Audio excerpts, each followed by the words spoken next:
Well, hello, gorgeous, beautiful people out there of interwebs. Let me just get this up and firing, because hopefully that'll be a thing that works. I'm not sure why it's trying to show FM24, but that's live. It'll get there. There we go. That should ping us into action fairly soon. Hopefully. Hopefully. There we go. Right, we got there. We got there. Good. Love when FM decides to play. Hope you're all doing well out there. We are here with the journey again. We'll do a little quick blast through the journey. We are about to start. I think we'll do September in today's stream. Why not? We'll do September as a stream because that feels good. We've got games against Buxton, Leamington, Morecambe and Macclesfield. So at least one big name in there before we tackle teams that are going to be significantly harder, like South Shields and Brackley and Scarborough and Kings Lynn, who are always up at the top of the table. I'm sure it will be fine, but either way, we'll get a good showing, I think, is the plan. I think, yeah, my plan is to sort of, we'll do September, we'll get through September, and then we'll see where we are time-wise, and then either we'll go through October, or I might even switch things up and go Zomboid, who knows. But, yeah, do say hi if you're out there in the chat. Always lovely to see any of you that stop by for this this fun times that we have round by here. Yeah, we're hopefully going to have a good day today with some good games, good football, good wins. That'd be nice, get some wins in. For those of you who haven't been with us for the last couple of streams, we are now with Hemel Hempstead Town. And we are currently sitting 11th in the National League North, which is where we were predicted to finish. But I say we keep moving around between about 8th and 11th on the prediction. So we'll see how that goes. But we're predicted to finish 11th at the moment. We are currently 11th. I think the bookies are just cheating, to be honest. But we'll have a go anyway. We'll try and get ourselves up into the playoff spots. We've got a good team here that we've been building. So there is always hope. And who knows where we go from there, really, is the situation. So I don't think I had any transfer activity ongoing when we closed down the other day. I didn't, good, so I'm not going to get surprised like I did last time where are all these players coming from. I have no players coming from anywhere right now. I mean, I should have a look in a second because the transfer window has now shut for the league sides. So there may be some other opportunities for loan signings for free that we can take advantage of. We'll have a look in a second.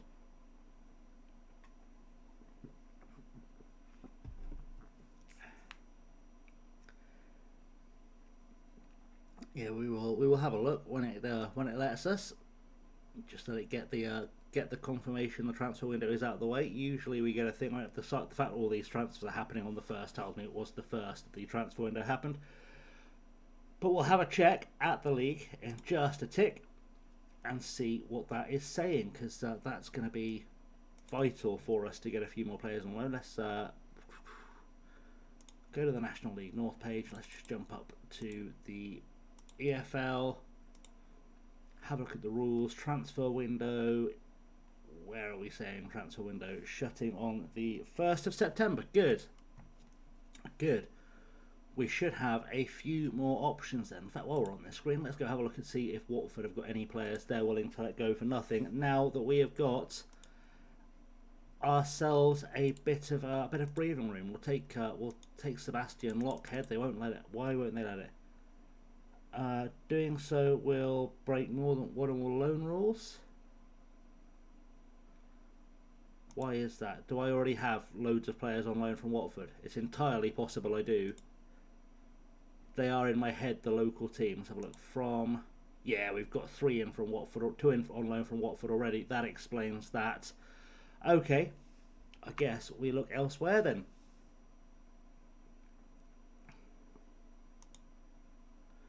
Just realised that Twitch has almost immediately gone to an ad break the second I started, so that's good. Love that. It won't run an advert before I start talking, but the second I start saying words, it runs an advert, which is beautiful. It's running 3 adverts. Dirty stuff. I'm sure it's okay, right? So we can't use Watford is what we're learning for our transfers. Let's go to... Let's go and have a look at McDonald's. See if McDonald's have got a player or two they want to lend us now that they've sort of run out of options a bit. Still want him to play with higher quality players. I sort of get that. Who else have we got? Chase Medwinter. What a name. What a name. They still want me to pay money for him. I don't want to pay any money for him. That's my thing. I don't want to pay out any money because we can't really afford it. So yeah, not helpful. Not helpful in the slightest, but I'm sort of sure someone will come in. Philip Chinedu. He's 6'3". They still want us to pay for the privilege of having him. Nice, kind. Cheers, guys. Help out your local teams and all that. Preston Knight, you've got to be a player. There we go. Good, excellent. You can come down. You're reasonably biggish. I didn't even look at his profile. We're just going by he plays for Leyton Orient, therefore he must be good. But he's tall, so that's a winner. He's had a season at Buckhurst Hill, so you know he's played the big time before. Very simple stuff would be what I would say. Very simple stuff. So, just a case now, getting to our next game against Buxton at home, which should be an interesting tie because Buxton are a reasonably good side. So, and also we've got that horrible back-to-back thing. We're playing Saturday and then Tuesday, which I really hate at this level. We've already got some tired legs in our squad. We've lost the last two games, which isn't helping us immensely. Lord Farquhar has signed for Eastleigh, which is lovely. Where are we actually, if we look at the squad, let's have a look at the squad, see what we're actually lacking for at the moment. We're good with goalkeepers, we're fine with goalkeepers, we're probably fine with centre halves, to be completely honest. We're probably pretty well covered at centre half, to be honest. Mason Hunter probably should be in the side. We'll get there. We'll get there when we get there. Where could we use extra bodies? Stan Flaherty's not been phenomenal for us. Connor Lawless started the last game, didn't he? Because he'd been better than Cahill. Do I want another winger? I've got loads of wingers in my squad. I could just rotate them until I find one that's good. To be honest, we probably only need that centre half I've just put a loan bid in for. We need a defensive midfielder. That's what I should be looking for. It's a defensive midfielder to help tie up our team a little bit. Let's go to League One again, because I don't think we're going to get any players from higher than League One. I think that'll be a real struggle on freeze. We'll have a look, but I do want a holding midfielder. You haven't got one at Leyton Orient, which is fine. Who is likely to have one that we can borrow? Charlton, maybe? Charlton might have a spare. No, I mean, they've got a winger there. A Jamaican winger. He's probably going to be quite quick. Let's see. Let's see. Can never have too many weapons on a wing. He's not going to join us anyway. Okay, good. Good, good. McDonald's had no one to offer us. Watford, we can't bring any more players in on loan from. There's no one else really. Stevenage just sort of near us. What does Stevenage have lying around in their 18s or first team? I mean, presumably this guy's he's 5'2", so pocket-sized, but still not quite there. Okay, Ruben Johnson, what have you got? You got any chance of joining us on loan? No. You're injured and probably for a while. Yep. Dylan Suleiman. What about you? Will you come? No. Not without me spending pennies, and I do not want to be spending the pennies if I can avoid it, quite frankly. So that's okay. What else have we got lying around out there? Let's have a look at Stevenage's first team, just in case they've got a youngster or two available for loan in that squad. They don't. Where's that? Let's get rid of those. Let's see what's going on here. Right, there's nothing there. They've got Phoenix Patterson, though, which we love. Phoenix Patterson, ace left back. Let's have a look. Championship, Luton. Have you got anything to offer me, Luton? Anything at all? I'll take any player you can offer me who can... This fella's called Marvellous. He's got to be good.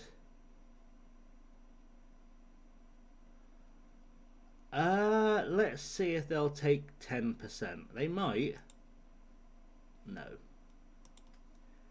No, they won't. They won't take 10%. We tried. We tried. How about Alvin Isufi? They will loan him to us, but they want us to pay his whole wage, and I won't be doing that. George Saville's not going to come down and join us because he's played everywhere. What about their 18s? Any under 18s in there that we can take advantage of for a holding midfielder? Jerome Parsley, he's got to be good. He's got Pass in his name, and he's a midfielder. Nope, we're not paying. We're not pay. I don't think you understand how not paying wages we are. All right, let's just use the recruitments. Let's just use the transfer room in and see what we can get offered on loan. That's the next step. We've got a few players here that we've been offered for buying. This guy, if I can get him on loan, would be immense. But in fact, I already brought him in, didn't I? I already brought him in. That's right. I remember. He even told me on the screen I brought him in. My brain didn't process that at all. That's good. That's how you know I'm tired. That's how you know I'm tired at the moment. Good. Right. Let's create a requirement just for a loan holding midfielder and see what that yields for us, because you never know. You never can be telling with these things.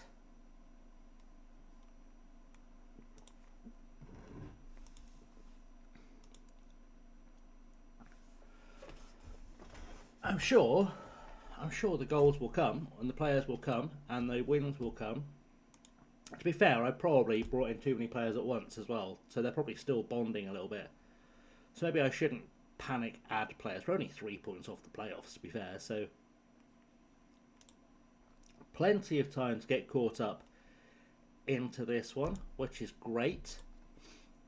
And better still, we're there for our next match tomorrow, which is great. Hey Liam, I'm good. Yeah, sorry, I saw the the game got called off, so we could not go there, which was sad. But I did have a feeling when I saw that rain earlier, it was not going to happen. So yeah, disappointing. But I hope you're well. I hope you've had a good day. Otherwise.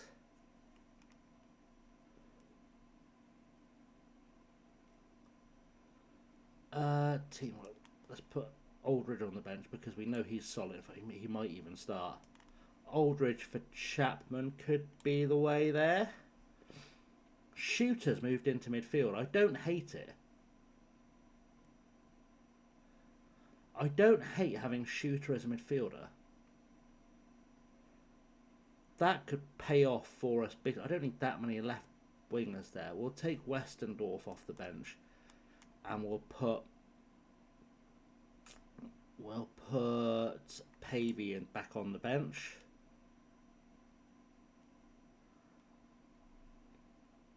Do I want someone else that can play centre mid? Do I have anyone else that can play centre mid? I've had Flanagan on the bench all season, haven't I? But Dowrich can do. I mean, you know, yeah, we'll have him there. Yeah, I'm good, Liam. Thank you. I'm good. I've just been sorting my life. I was going to record some Supermarine today, and then I was feeling a little bit dodgy earlier, and I've just sort of started feeling more like a human the last couple of hours. So I thought we'd do a little bit of streaming. I can always record the Supermarine episode tomorrow. That's not drama because it's not due to come out until Wednesday. In the league, we are sitting 11th at the moment. We're just starting September. We're about to play our first game of the episode against Buxton. So you've joined just in time. I'm just trying to get my head around what I'm doing with this team to improve it. Do I want to put Fabian Reynolds in instead of Cahill? I probably do, because Cahill's not been good. Where is Lucy Lawless? Has not been playing well, but he's such a good player. What do you offer me anything better? Probably. Let's try Fabian Reynolds. Why not? There's nothing to lose by trying him. Let's go and put that team out. That will hopefully be a solid place to start. I do think we can probably get a result of Buxton.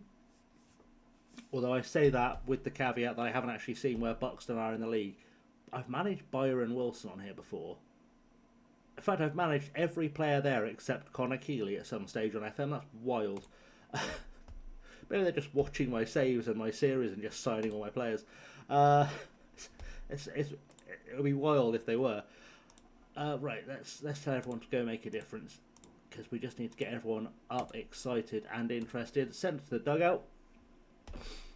And I hope that Elijah Briscoe can score some goals today, because they've got a Sodje up front. That's how you know the game is fixed. If you don't understand that reference, Google. Google is your friend. I'm not saying anything out loud, but Google is your friend. Learn about the Sodje family. Genuinely amazing. Any of them are allowed to play football anymore. This gaffer here. What's this gaffer got going on? That's a look, son. Well done.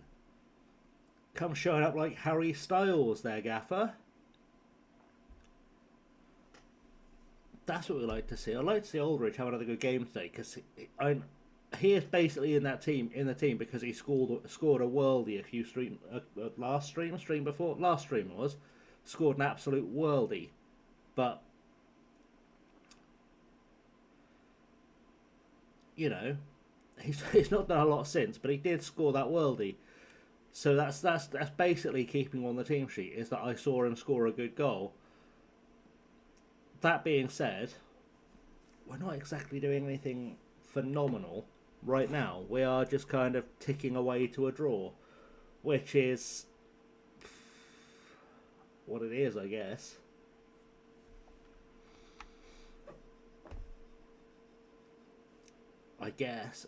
We're not playing well. We're probably marred.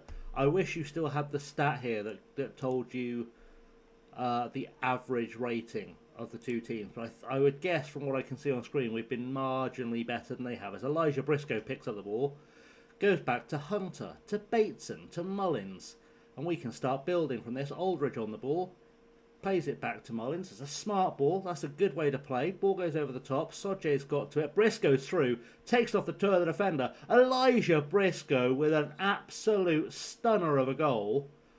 Just on the brink of half-time to put us up. This lad, what a player. Keeley just took too long getting to the ball. Briscoe says, I'll have that. Absolutely darts past the defence using his massive pace and flicks it past Young. Makes it 1-0. And the boys of Hemel, Supermarine's going to be 3 times a week at the moment. So I'll be Monday, Wednesday and Friday tends to be how I do my series. Just because it gives me a chance to drop things like tip videos in between, or like if I decide to do like a rebuild save or something, it gives me that kind of day free. Plus, I put far too much time into like editing and things. Like I know you can't tell by how bad I am at editing, but I'm really anal about my editing. Like, it's crazy how anal I am about my editing. Like, I'll tweak sentences for sound and all sorts of craziness. So things take me a little bit longer to get out than they do for some content creators. I really need to get to a point where when the channel hopefully starts bringing in money, which it's nowhere near yet, I will outsource to an editor. Oh, Elijah Briscoe with a second. What a hero. Yeah, I will outsource my raw footage to an editor and it will start looking pretty and sounding good and I won't have to do anything with it. And then I can make daily content, make daily updates on a series and stuff. But at the moment, because of where we're at in terms of channel growth, I do have to keep getting out like tips videos and Wonder Kid videos and one shot stuff and all that kind of thing just to help the channel grow. Because as much as I appreciate that, like, my core audience loves a storytelling save like we're doing, the vast majority of the FM audience on YouTube stops for like a one-shot rebuild. They don't follow a series, so I have to kind of almost dance for both devils. It's a bit of a kerfuffle, to be honest.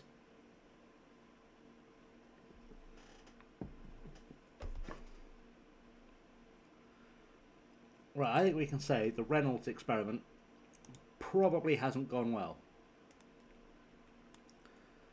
We'll stick Cahill back in on the left-hand side.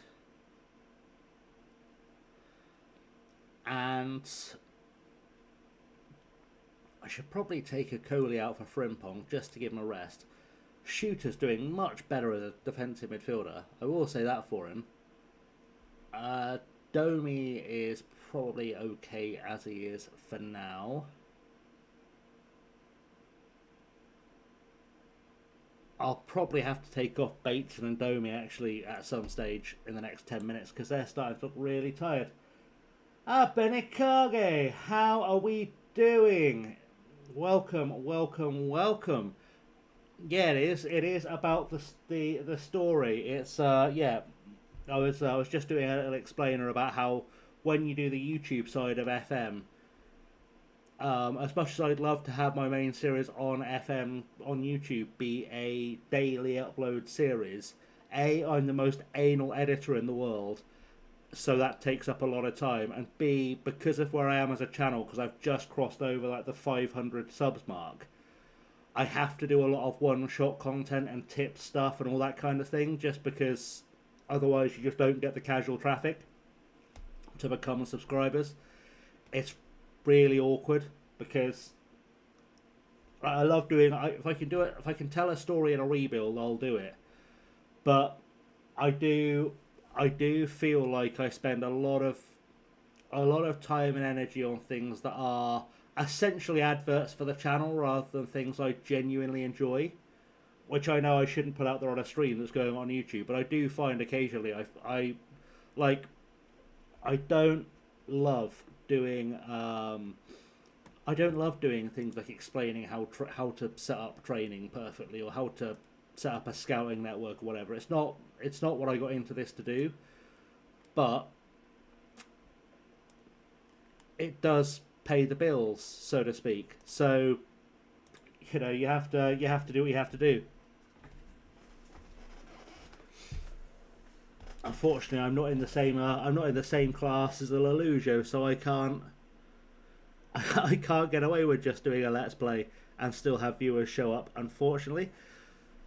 What I can do though is apparently beat Buxton, which is lovely because we're 2-0 up. Can Elijah get a hat-trick though? That's the question. We've got a corner. I would love to see our boy Elijah Briscoe get a hat-trick in this game because I have spent far too much money on this fella in terms of wages for this level, and I need the return, and I put a lot of faith in him because I've had him on another save, which actually is one of the one-shot videos I'm doing for the channel. He came into my team in Albania and absolutely ripped that league up, and I've just fallen in love with the guy. Ty Sodji has scored, so the bookies are happy. Again, I've got to stop making those jokes on stream because I will get sued for them. But his family does have a small history of match fixing, so I probably am okay making those jokes, to be honest. So, you know, it'll be what it'll be. It says I need to make it. It says I've got another sub to make. And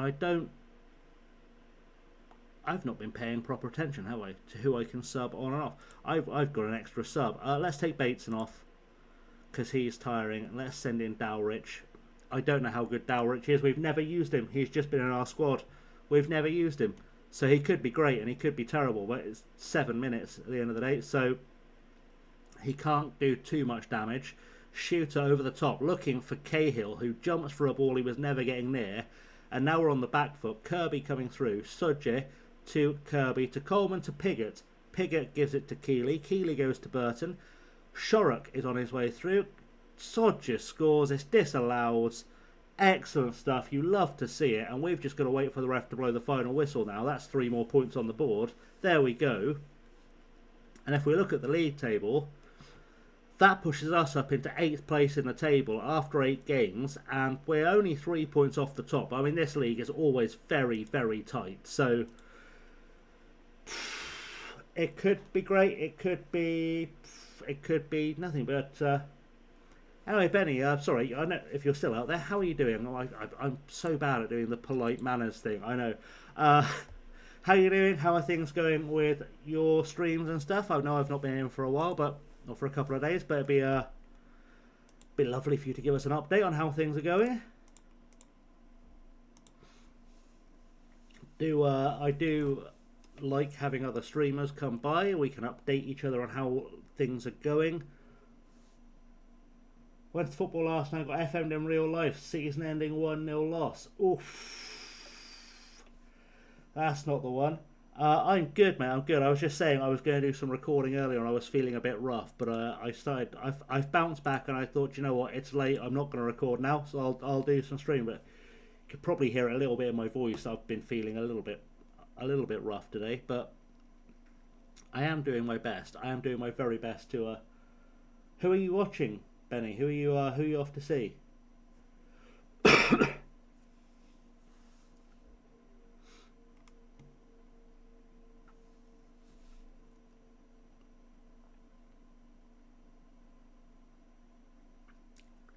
Because we do love a good random derby. My brain cannot see that badge. It's... Hang on. Oh, the Union. It's such a small badge. I got there in the end. That's fine. That's fine. I understood entirely what was happening there, but yeah, 1-0 loss, not ideal, especially at this stage in the MLS season.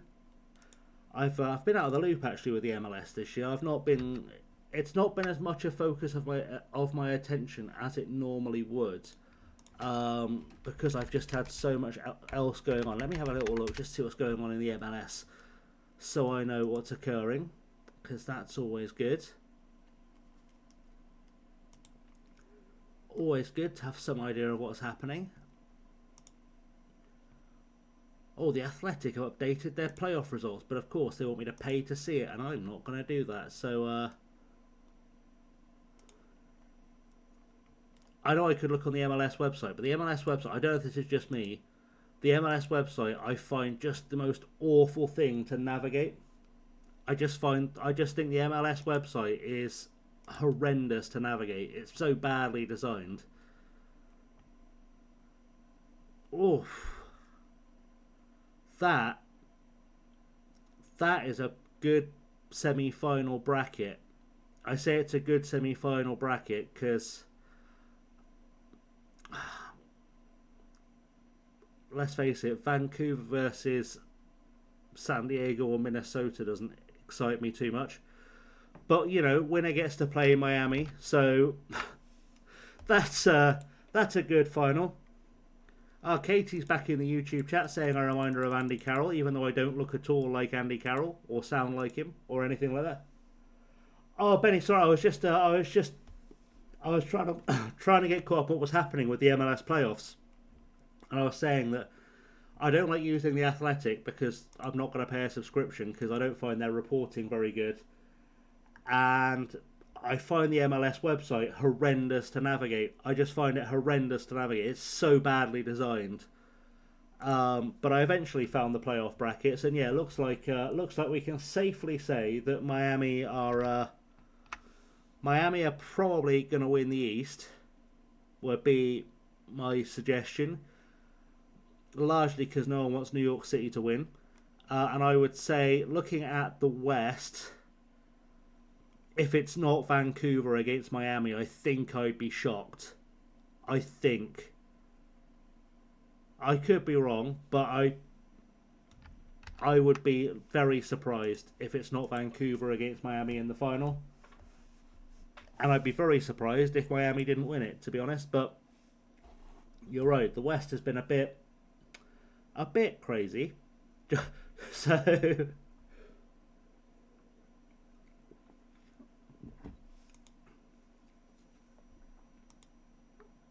but you know, it's nice for Messi to get another medal that he forgets where it is. So I often think, and this is just me wildly musing and side questing whilst we progress between games. Oh, Jesus. New York are out without their 3 starting midfielders. One's broken his foot and the other 2 have got their ACL. Oh. Yeah, I always think with players like Messi, like I fully respect Messi, love Messi as a player, fantastic. Arguably top 3 or 4 of all time. Wouldn't say he's the greatest of all time, but top 3 or 4 of all time. But I do think when you reach that level as a player, I mean, you're not wrong. I don't think he helps the league in terms of profile. But I think when you're a player like Messi and you've won everything, first of all, you've completed football, so you're just playing for the money or for stat padding, like Ronaldo in Saudi is just stat padding. But also, what's the point of winning more trophies when you probably can't find the ones you already have, like the medals? I guarantee you, Messi doesn't know where every medal he's won is in his house. I would guarantee it. I would bet money he couldn't tell you where they all are. I went to the home game this season, played against us in worst experience in 10 years. Was it tourists? Was the ground full of tourists? Because that would be my expectation. It was full of tourists who were just there to see him like he's Tom Cruise or something. Yeah, see, that's the trouble. Like, I think the thing with the MLS, historically, for me, has always been like when you get a Beckham that comes over who genuinely cares about the game, genuinely loves the game, genuinely works hard to develop the game and the profile of the league, and really understands the mission. He understands the brief. He knows what he's supposed to be doing. It's great for the league. When you get a guy in like Messi, who, and I don't mean any disrespect to Messi as a person when I say this, is just there for the paycheck at the end of his career, and is very obviously just there for the paycheck at the end of his career and to play with his mates, that kind of tourist fan base is detrimental because it ruins the experience of fans who could maybe go for the first time because they want to see a game live, but they won't fall in love with the game because of the chaos. Messi fans buying tickets in the supporters stand, members in the stand selling their tickets to cash on. That's stupid. If you're selling your essentially your season ticket to cash in on a price hike for Messi, I mean, A, are you a real fan is one conversation, and B, is it worth it just for a couple of extra dollars in your pocket? Who knows? Players who is targeted by crime gangs, they're advised not to store medals at home, so Messi will have his awards in the back. That's fair enough, Angry. Hi, by the way. Welcome. How are you? Liam, our top scorer this season is Elijah Briscoe. He has scored 7 goals in 8 games, which, considering I'm paying him 25 grand a year, is the minimum return I expect from him. Especially because when you look at the players by wages, I am paying people. Stan Flaherty, who I thought was going to be fantastic for us, purely because he was an ex-FM wonder kid and has previously played for Arsenal and Newcastle and QPR. I say played for, he was with them. He was on their books. I thought he'd be great. So when he asked for 38,000, I thought, John, that's not a bad deal because he'll absolutely drag us up the table. And he's been so shit. We've got this guy, but we're not actually paying his wages. Van Seyer, he's not actually started a game for us yet, so I'm not worried about him. We've got Connor Lawless, or Lucy Lawless as I've been calling him, Xena Warrior Princess, who's been bobbins, 30 grand a year, and then Elijah Briscoe's been performing exactly as I expected.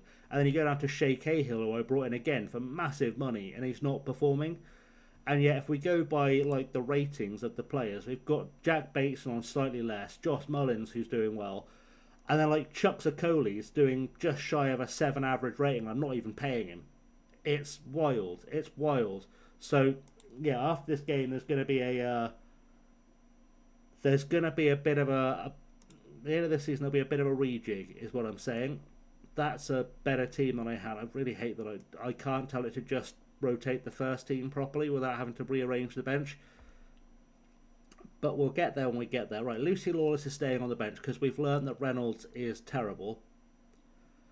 That was a thing we learned very quickly in that game. Reynolds is not a good player. We will stick Flanagan on the bench, and we will take off Westendorf, and we will put Pavey on, and have just a quick...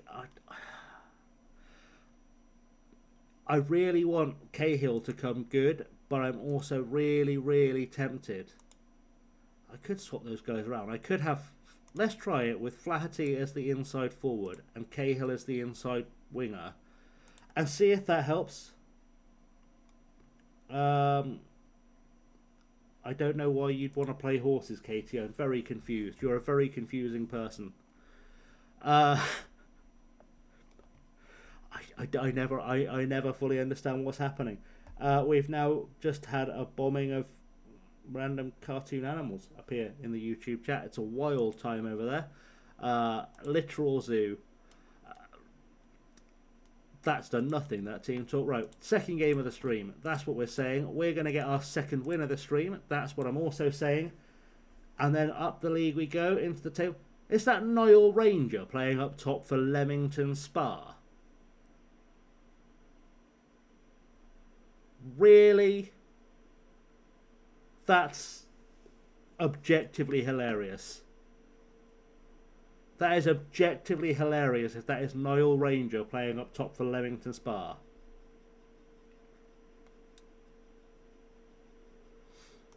I'll have a look once we get back to the between screens. I'm going to have a look. And no, it's Dante Ranger. I was going to say, Jesus, I don't know how Niall Ranger's still in football. Because Niall Ranger is a decidedly let's call him a controversial footballer, because I'm being polite, and I don't want to say the R word on a stream, even with allegedly in front of it. But that was a terrible attempt to save that, Braverman. You are useless at saving penalties. Yeah, definitely not a player that I would like to see playing at this level or any level. He showed up playing for Swindon after Newcastle got rid of him because he was a danger to everyone, and he got done for drunk driving or something within about 3 weeks of being there. Like, the guy's just unhinged. Ball over the top. That's a rubbish ball over the top, by the way. That was terrible. Genuinely not a good ball over the top. And this game really isn't inspiring me just yet. But I do hope that by swapping Cahill and Flaherty's roles around, maybe we'll get a bit more out of both of them. Because that would be ideal as Chapman picks up a ball, far side, goes to the byline, gets a crossover, goes out for a corner. Can we create something from this? Am I ready for Friday here? Katie, I'm not doing anything on Friday as far as I'm aware. I might be, but I don't think I am. Is something happening Friday?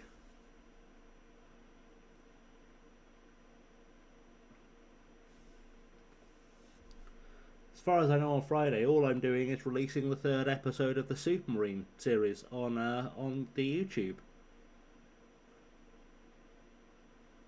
Once I've recorded it, you know, because I haven't recorded it yet.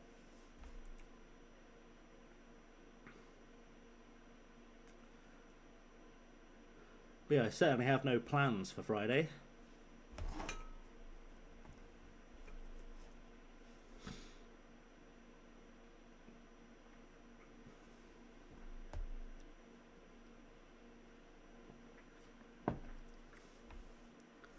Okay, that's half time.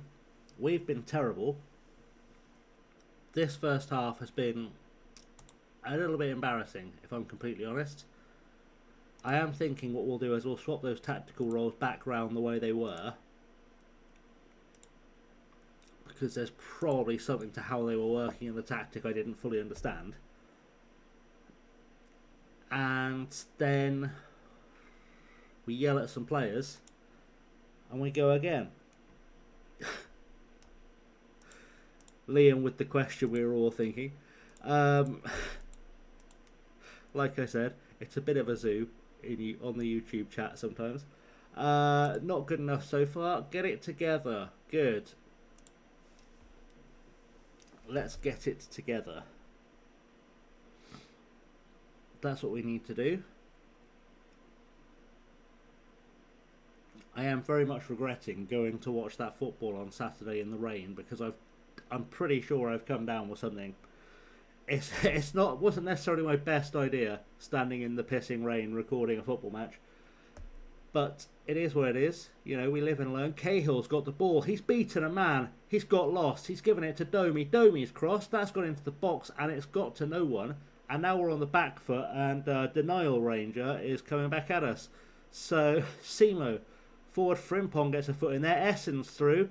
This is going to be a goal. No, it's not. Braverman apparently showed some safe hands. We're nearly at the hour mark. It is going to be time to replace some players, and it's going to be Flaherty and Cahill going off the field again, which honestly is a change I'm sick of having to make, because neither of them can be bothered to perform. So we'll send in Lucy Lawless. We'll send in Pavey. We will take off Hunter for Thomas. Chapman off for Aldridge. And Okoli's motivated. Briscoe's terrible, but he's scoring goals. Let's just leave it at that for now. Briscoe has been scoring goals. I don't know, Liam, is the answer. I think the next home game is the same game for the same day as the Bolton game.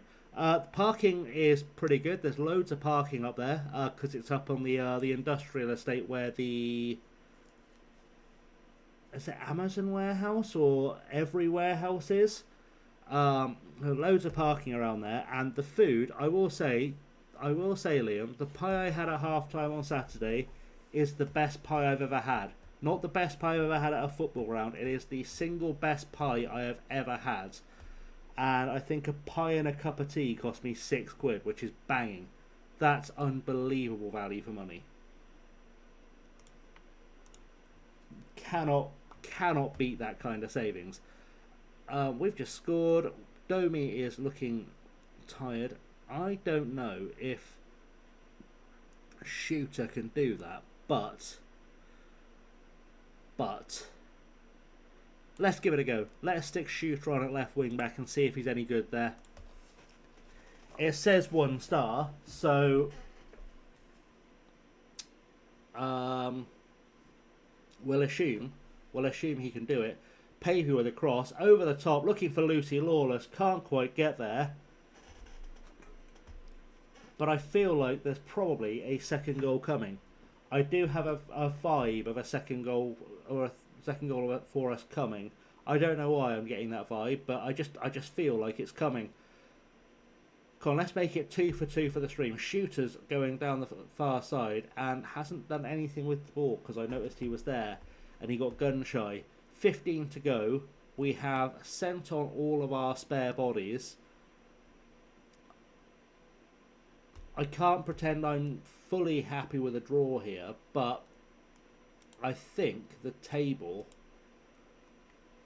I mean, Leamington are 18th and we're 8th.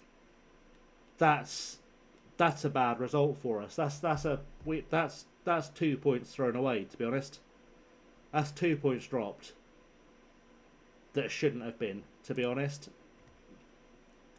I'm going to say that was unacceptable, not just I didn't like what I just saw. That's going to get unacceptable because we shouldn't be dropping 2 points against the team 10 places below us in the table. We are a better team than that. And we've been very, very, very well undone by Leamington there. And I've got to figure out this situation with the wingers. I really do, because how are you suspended? How have you got suspended? You've only played 7 minutes. What did you do to get suspended?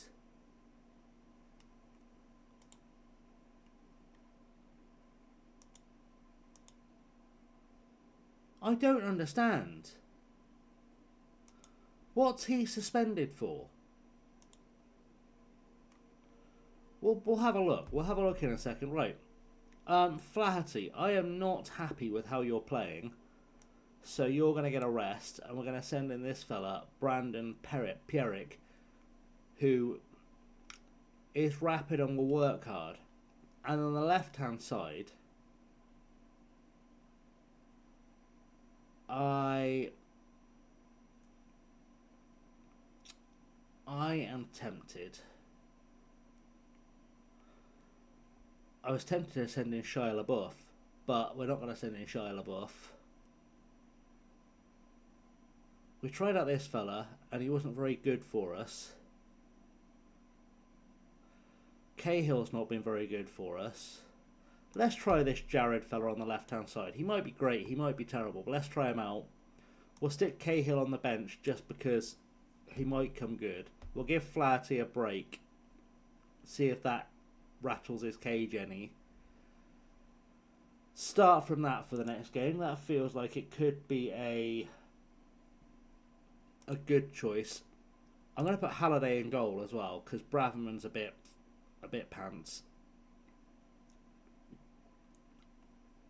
I feel like I need another right wing back because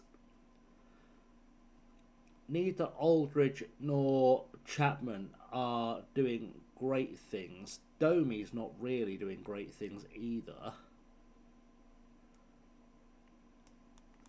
I think O'Sullivan is better than Domi in there. And then we can drop Flanagan for Domi on the bench because he's versatile enough to be back up. And let's go see if I can find a right wing back. Let's go ask the transfer room to suggest me a right wing back. Because I think I've got to find a new body in there. I don't think either of those guys is good enough. Offers on loan. Ben Truman on loan. C grade player. Useful. Wanted by Dartford. Let's see his scout report if we can. I could be good. He's got bugger all determination or pace. If I can get him in and he won't have to be a starting player, I'd be fine with that. I'm not paying a wage for him. He's not good enough to justify paying a wage to. Freddie Finley can play just about everywhere on the pitch, which is helpful. And they don't want a wage for him. And they won't lock in a role. So Freddie Finley can go in to help us out in the defensive mid. That'd be nice. And Joe Morris isn't versatile. Doesn't have the versatility to offer me anything major. So that's fine. We've got Bury Town in the FA Cup coming up. That's nice. I don't know which round of the FA Cup we are at this stage, but we can have a look. I put the fixtures up there, didn't I? I used the bookmarks. Boys and girls. What round are we at for the FA Cup? This is the second qualifying round. There are some massive ties in there. Massive. At least it's Bury Town, not Bury.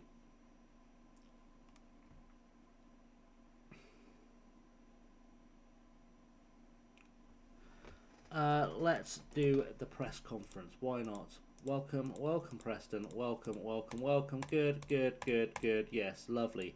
Glad I paid attention to that. Let's have a little look at this this Preston fella. Now we've got him in the club. He's quick. He's a backup, though, isn't he? He is a backup. He's not a player that should be starting at this level. Not a player that should be starting at this level is the review I'll give him. Have we got a right back that can't really play right wing back that we can stick at right? This fella can play right wing back, can't he? You mean what's his face? Let's give him a shot out there. Let's give what's his face, Urime what's his face a shot out there. Urime Watara. I know it says he's only an orange right back, but it also says his best position is right back. So let's try him out. Or wing back. Let's try him out. Right, I'm going to very quickly holiday us to the next game because that gives me a second to go and find a drink and hopefully loosen my throat up. So I'll be back in 2 seconds.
Okay, I'm back.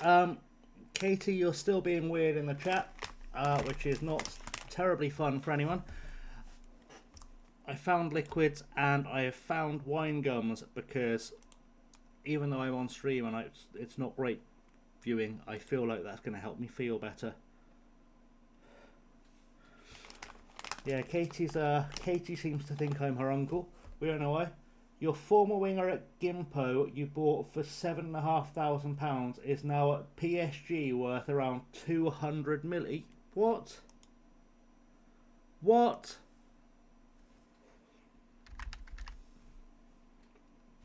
So for reference, Gimpo are not the biggest team in the world. They're in the K-League too. But there we go. Oh, Benny's giving me a link. Bear with me, guys. I will share this with you guys in a second. I say I'll share it, but it's a Discord link, so I might not be able to share it because that may not work out. But we'll find out. We'll have a look at this player. Oh, my word.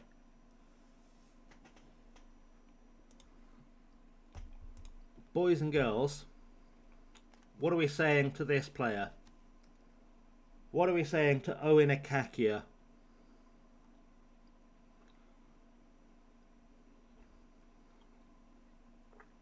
For reference, Benny is currently playing FM26 on his streams. Do, if you're on the Twitch, click on his name, give him a follow. On a mission to win every trophy in the game, which is quite the achievement. But that is a world-class footballer, if ever I've seen one. Quite filthy. Do like that skin. It's such a beautiful skin. There we go. So, Benny Akakia, bit of a hero there. We need to make some changes because we've got Mullins, who's tired. He's been our best defender.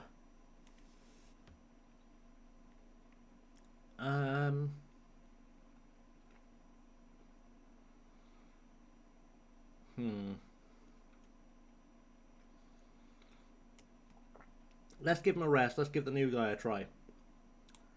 Let's give the new guy a try. See if he's any good in there. Right, Liam? How gorgeous is that skin for FM26? It's night and day. Night and day. Let's try this out, right? We're playing Bury Town, the one from Ipswich, or just outside Ipswich. They're from Bury St Edmunds, which is where beer's made. I say beer, it's Green King. Almost beer. And we've got Ouattara playing at right wing back, which allegedly is his best role, even though he's only got one silver star there. But how bad can it be, right? How awful can it possibly be for us?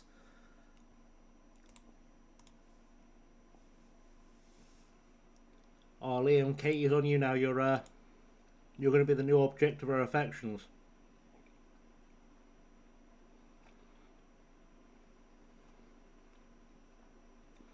Don't worry though, because in a second she's going to tell you that you look exactly like Meryl Streep. Because she likes to tell people they look like people they don't look anything at all like. For some reason. It's a weird thing. It's a weird thing, the YouTube chat. We are at home though, to Bury Town. We're all playing 7 at the back, because everyone FM26 plays 7 at the back. Benny, I bought him mid-season window for $7,500 in 2022, left the club in 2029. He stayed until 2030, leaving in the June window. And obviously Korea is a summer league. That's wild. That's wild. Canadian striker Gimpo is the leading Premier League scorer at the moment, 18 games in. That's mad. That's mad. You have built quite a team. Quite a team. I wish I'd been there to see it on the streams. O'Sullivan with a great cross though. Let's get a goal.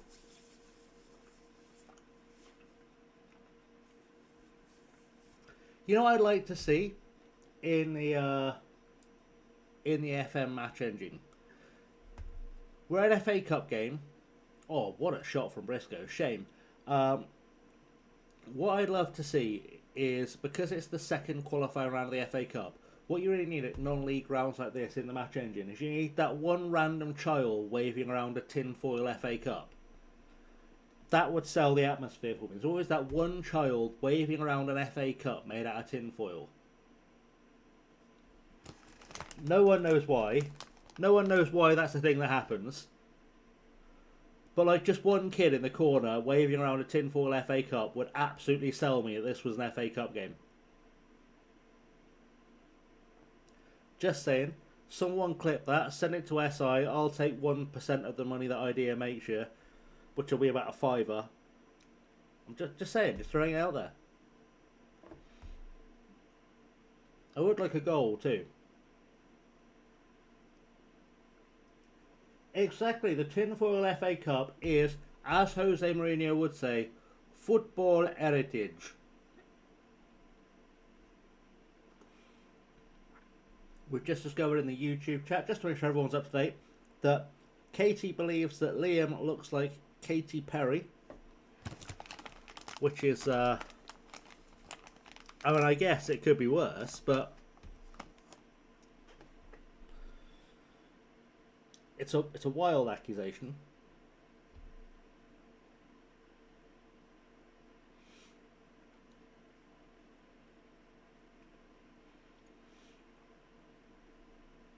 Come on, let's get a goal. Frimpong's in. Oh, buzzes the post. Absolutely buzzes the post.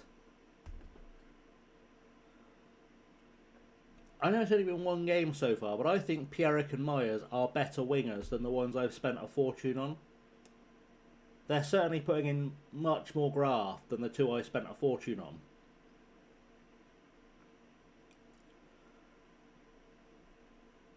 Because they've both been terrible. Murphy's through. Oh, we got let off. We got let off.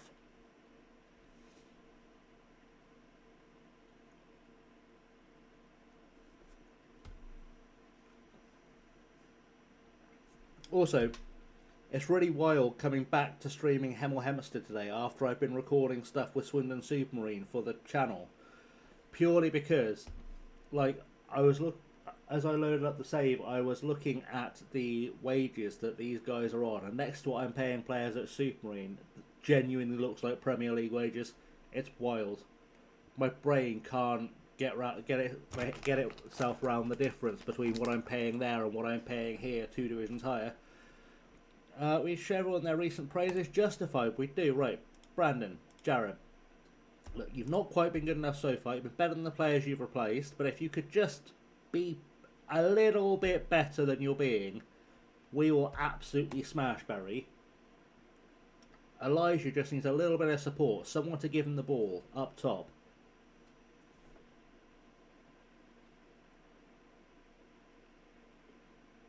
Because there we go, he's through. He's offside, but he's through. So dangerous. If there was a winger that could give him the ball, Elijah Briscoe would have had 15 goals by this point in the season. He is an absolute weapon when he gets on the end of a through ball. Alright, I spoke too soon about Pierrick and Myers. They are both having a shocker and are going to be withdrawn from the game, is what's going to happen. Next time we get a break in play, I'm going to take them both off the pitch because I'm not happy with how they're playing. Maybe it's just the system. Maybe the system doesn't work. Like, doesn't let players get into the game. Maybe that's the problem. But like any good manager, I'm not willing to accept that I'm the problem. It's the players. That's true of every stage of life and every hierarchy and every business ever. It is never the manager that's the problem, and suggesting otherwise is scandalous. Right, you're going to go be an inside winger, and then we're going to bring on Shia LaBeouf, and we're going to make him an inside forward. Just because I need a goal. I would normally put a straight out and out winger there, but I need a goal. Bateson's coming off for Thomas. A Coley can come out for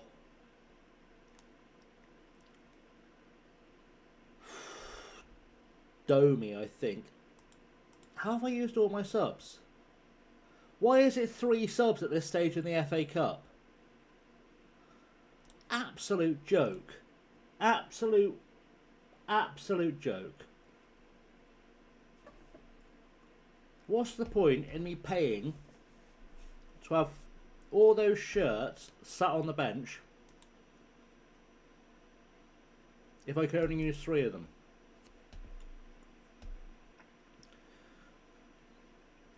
Like, just think, Bury Town, luckily in this stage in the FA Cup, Bury Town only had to travel about an hour to get to us.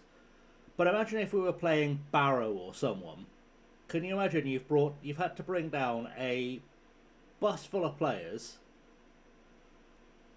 to have 7 sat on the bench and you can only use 3 of them. What a waste of time, effort, money. You've had to pay for like hotel rooms for them. And realistically, you know you're going to have 4 players you're going to get absolutely no benefit out of.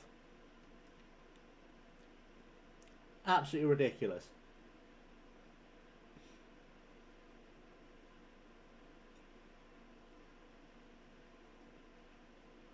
This is going to a replay. When I started the stream, I was like, oh, we'll just do like an hour or so. We'll blast through playing September. That'll be a good time. And then maybe we'll go kill some zombies. And my boys have decided we need an FA Cup replay,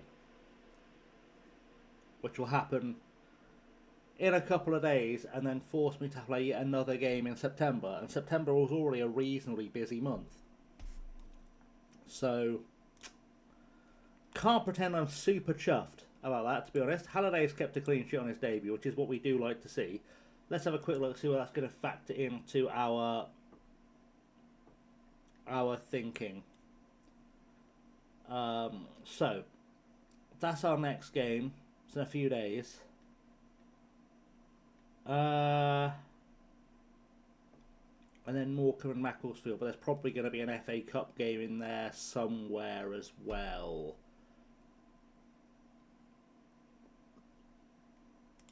Let's try a little tactical tweak.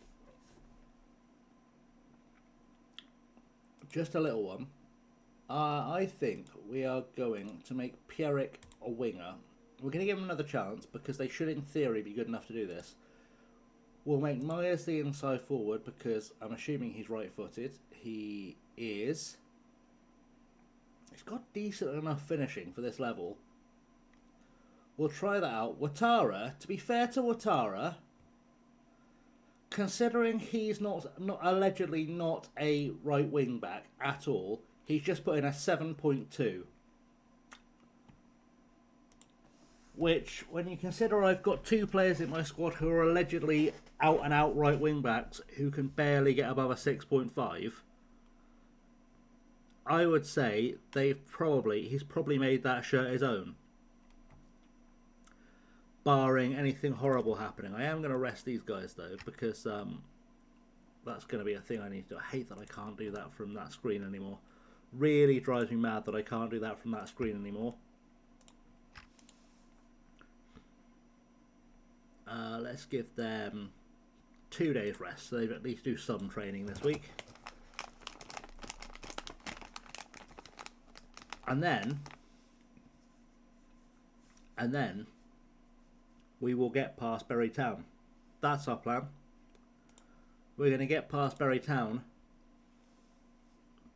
We're going to smash them. Get the 3rd qualifying round of the FA Cup. Someone's going to get their tinfoil FA Cup out. And we will be 1 step closer to playing a big team in the FA Cup. And having money in the bank. Because as things stand, our money in the bank status is precarious at best. And I'm usually the one that saves clubs' finances before I do anything else, but I just can't do anything with this team at the moment. And I did do something with them. At one stage, that was saying we were going to make a massive profit, then for some reason it just decided we were going to lose 300 grand again. I don't know why. Hemel Hempstead Town's Orrin Aldridge has agreed a deal with Bognor Regis Town. You absolute traitor.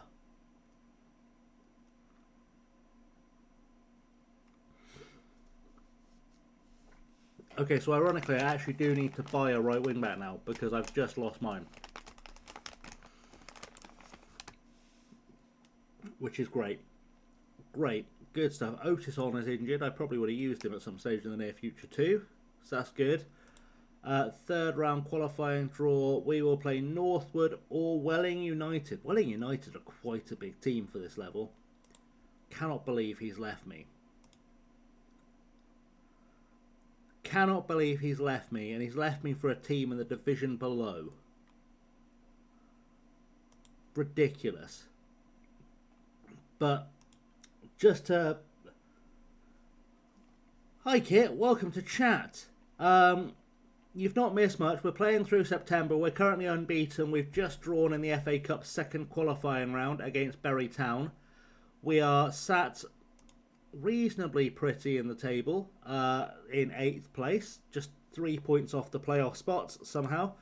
And Orrin Aldridge has just left us. And I was just thinking, we should, if I can remember which one it was. I think he only scored once. He did. We should relive the Orrin Aldridge wonder goal just to say goodbye to the man. So, prediction for Chesterfield, haven't lost at home yet. You think 2-1 Swindon. I'm going to say this one's going to be 2-2. I just feel like we're having a bit of a run at the moment of bad form. Right, can I just select one goal? Is there a way I can just show one goal with this? No, of course there's not. Alright, so we're going to casually relax for the first 2 goals, but the third goal in this game, for those who didn't see it the first time, is an absolute beast of a goal, and this man has just left us to go and play in the division below. But I feel like we should pay our respects to it. We've got the timeline here, so in theory, can I zoom through to the third goal? It will let me, right? Okay, good. Let's enjoy this third goal from Orrin Aldridge, which should be coming up within the next 30 odd seconds. In fact, has it gone in already at this stage? Is it just bad timelining? I think it was bad timelining. I think we're about here for the goal. So ball comes over, headed away. You think it's come to nothing. We all kind of relax a little bit. I believe this is where the goal came, but of course there's no numbers on the frigging timeline, because that would make life too easy to just put numbers on the timeline, or let me click on the goal like I could in FM24 and it would show me that goal. I just kind of have to go in good faith that you are showing me the goal I want to see, which is lovely. You go, Flaherty's got it there, Aldridge has got it there. I think this is the precursor to the wonder goal. I don't think this is the actual wonder goal, because Aldridge hit it from somewhere around here, like it was Wild where he hit it from. Are we gonna get that highlight? Come on, show me the highlight. Show me the highlight. Where was Aldridge coming in to get this? Oh, I was so excited for us to watch this goal again, and for some reason it refuses to let me show it. Like if I go to here, oh there we go, I can just click on the ball. There we go, we learned a thing. There we go, Cahill to Sullivan, Sullivan off for Aldridge. Absolute worldie of a finish. Let's give it a watch from behind the goal. Let's give it a behind the goal watch, shall we? Let's give it a behind the goal little look at.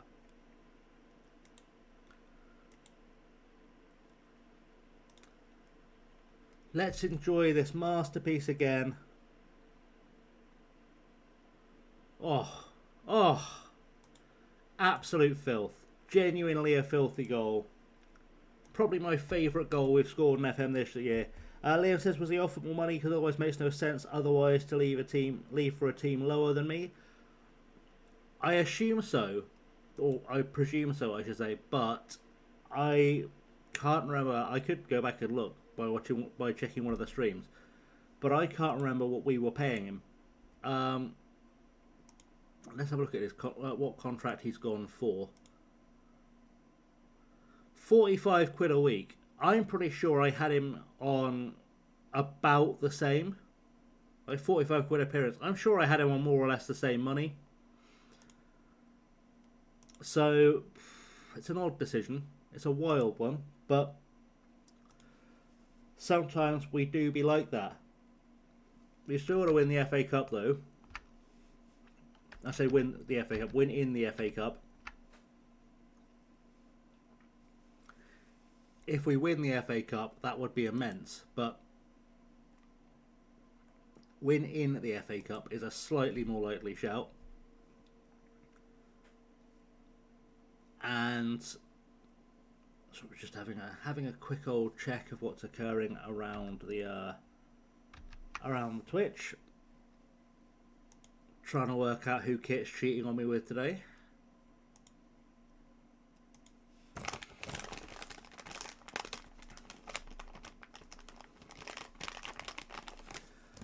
Press conference. Guess what's going to happen with the press conference? They're going to go meet my assistant because I don't do them, because I'm a grown-up and I don't need to speak to the press.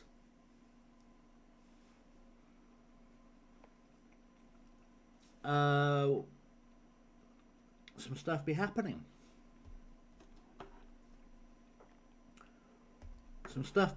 Hopefully one of the stuff that be happening is an FA Cup next round would be great.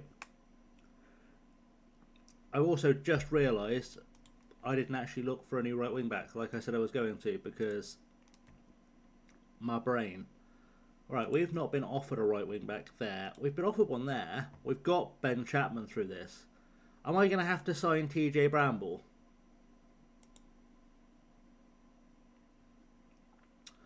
We'll make the offer just because he's a warm body.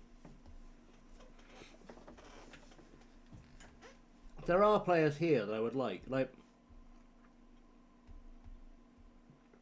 It's no help at all for me for that right wing back role, but I would love to bring in Kian Pennant because he's fantastic on FM.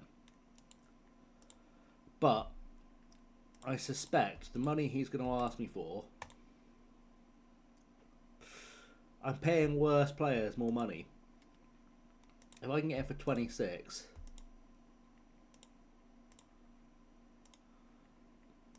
I'd take him. I know we can't see all his stats, but I have some history in FM with Kian Pennant. And he's one of those players whose stats won't have changed that much since the last game. He's ridiculously quick. Ridiculous determination. Previously played for Leicester. He'd be a great signing for us.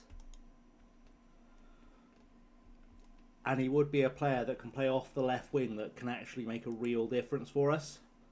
It doesn't solve my right wing back problem. Jack Waldron might though. Well, Kyrese Richards is there as well. Whoa. Let's give Kyrese Richards a trial. So Kyrese Richards is formerly of Luton, but I've managed him before on the game and he was special, but I think it may have been a fan-made database. So pinch of salt. Jack Waldron. Where did you play before? Why do I feel like I know the name Jack Waldron? Sheffield United. It's very possible I signed him on FM24. What do you want in terms of money, Jack? It's a bit steep, bud. 31? Will you take 31? No, not immediately. We'll talk you down to it. Come on, I know you're a Yorkshireman, but there we go, lad. Well done. That should solve two problems at once. Also, apologies. Stephen Bender's gone to San Diego. Apologies for munching on the old wine gums. I'm definitely feeling a bit rough, and it's my comfort thing. So there we go. Stephen Bender, Swindon Town legend, the biggest German anyone has ever seen. Never really got a proper chance to play at a level that he was worthy of. I know he played that season for Swansea, but he should have been a regular Championship goalkeeper. He was quality. He was a quality player. But alas, I do not have the financial ability to bring him in at this stage. Well, TJ Bramble does not want to negotiate terms with us, so that's fine. Leo, I'm really struggling to play FM26. Don't know what it is. I want to play it, but something about it doesn't want me to, and I don't know what it is. I mean, that's a kind of a thing you can only answer for yourself, mate. To be honest.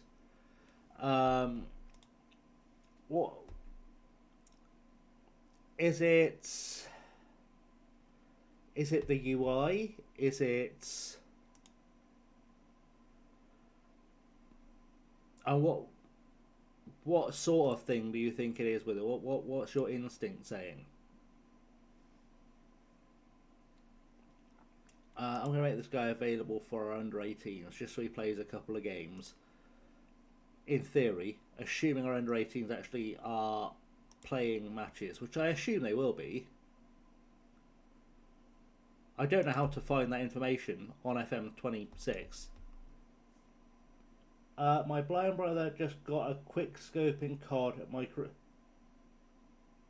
How? Let me just process that.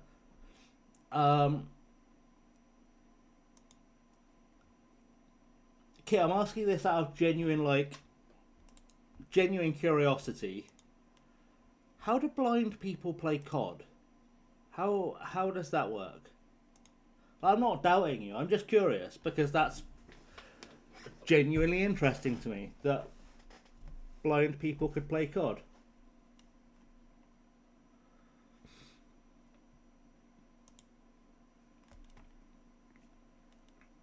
You know, we try and learn. We try and learn about the world. He's legally classed, so he's not like completely blind, but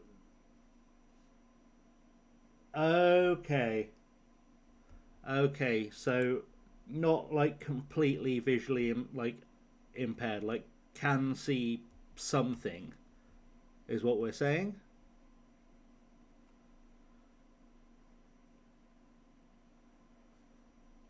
Okay, yeah, sorry, I know I'm asking a lot of intrusive questions, but I genuinely find that curious. I just have that curiosity about the world. Liam, to be honest, I don't know. In the beta, I was playing for like 4 hours, so I might change the save and see if that helps. That could be it. It could be something that simple. The other thing you could try is to see if any of the mods or skins that have come out help. That might be affecting you as well, maybe. Right, we're going to not change our team against Bury, but we have slightly tweaked the tactics in that we've got an inside forward on the left and just an out-and-out winger on the right, and I'm going to hope that's enough of a change to get us through this game. I think it should be. I really need for Cahill to start performing. We'll take Knight out, actually, because we were just resting Mullins. That might make all the difference, to be honest. We'll try that out. Yeah, he can see some things, but he's broken his arm tripping over a stone holding a fence in place. I mean, listen, I can't judge that because I once put myself in hospital by cycling into a parked car. So I can see, despite the glasses, reasonably well.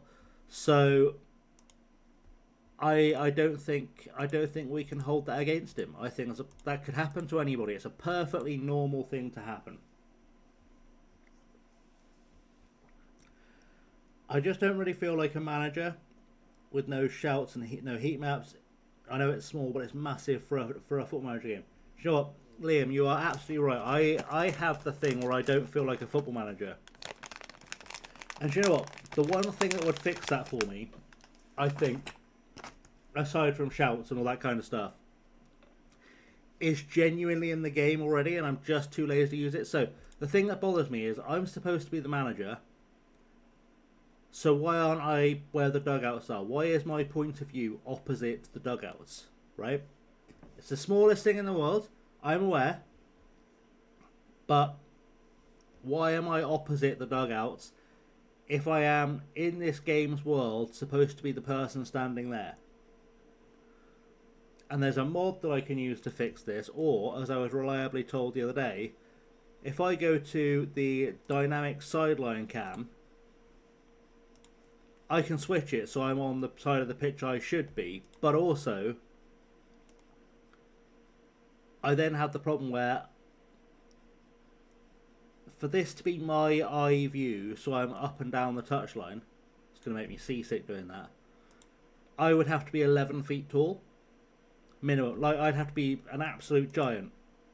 And it just doesn't make sense. So, it really annoys me that it's not there. But that should be a basic thing for immersion, especially because Unity's flexible enough to allow for that switch anyway. They said they're adding heat maps back into the game in a future update. I mean, I don't know if you saw it, but Dr. Benji put out a video he made today with Kev, Jack, and Zealand, and they were having a conversation about what's gone wrong with FM26, and I think it was Benji was saying, like, the trouble with the thing with FM is that you'd love to know what was deliberately cut out as a feature and what they just ran out of time to implement before the release. And I feel like heat maps might be one of those things they just ran out of time to put in the game. And also, I will say to those four lads, hi, by the way, because a lot of things you said in that video I know you ripped from one of mine. But anyway, no beef, but I know there were comments made in that video that were ripped directly from mine because nobody else said it until I said it, or has said it since. So cheers for that. Just throw it out there. I think just pretend there's a bunch of fit women on your screen and get happy. Harrison, that's you're confusing Football Manager with Pornhub.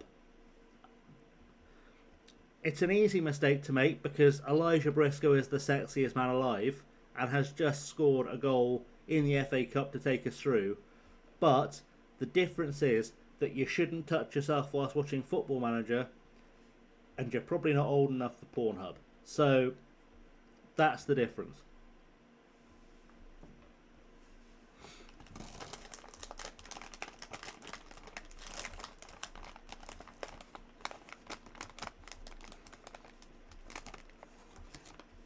Also, I will say it's curious how you never see Harrison and Katie and Charlie logged on at the same time, do you? I just see it as FM27 beta, so my expectations FM27 is added more features back. I mean, they've done that before. Sports Interactive have a history of this, of they'll take out a feature for like a couple of years, and then they'll bring it back in like a later edition of the game and go, oh, look at this shiny new feature, and we all go, yes, bud, we had that feature 3 years ago, and you took it out. It's not a new feature, you just took it away long enough for us to forget it was there, and put it back in, because we're not stupid. Like, for example, this in and out of possession tactics they got all hyped about, and don't get me wrong, I enjoy in and out of possession tactics, I do. This first appeared in Championship Manager 3. It's not a new concept, it's just one they've revived. They took out the game years ago.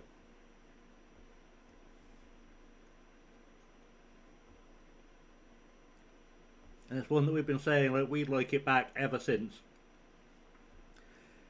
And it's taken them 20 years to get around to it.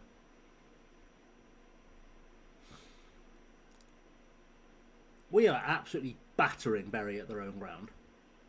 This should be a second goal here. Watara has a pop. It's just gone out for a corner. That should have been a second goal. We are looking at the stat book. Like, honestly, if you look at that, 1-0 flatters Bury. 1-0 absolutely flatters Bury. We probably should have had a couple by now.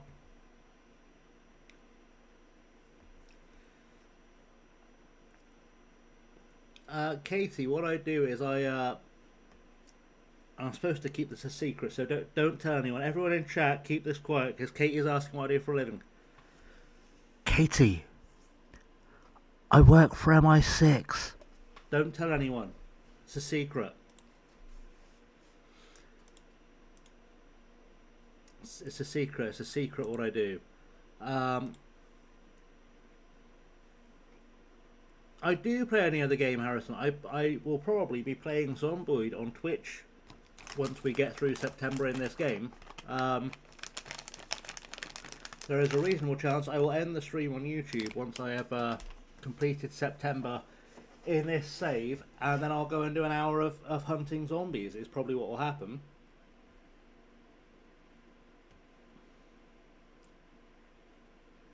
That was a hell of a goal. The fact that he's got the name of an Amish, like, butter maker makes it better. But Josiah Eldred, with this goal, that's not bad. That's not a bad strike. That's... If you're going to be forced to extra time by any goal, that's the one to be forced to extra time by. I've made the changes to our wide players, and they're still terrible. Is this FM26's version of the bug that FM24 shipped with, where you couldn't get a rating out of a left back? Is it just wingers you cannot get a rating out of now? Is that what's happening?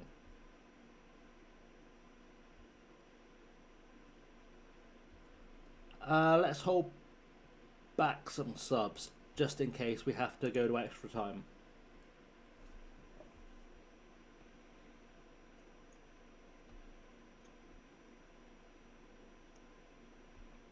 Because I'd like to be able to dump on a bunch of fresh legs in extra time if we're going to get there.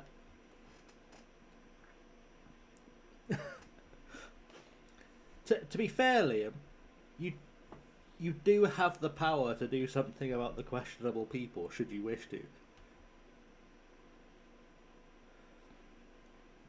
You just linked your car to your bank account. Okay. Did your bank account need some spending money for the weekend?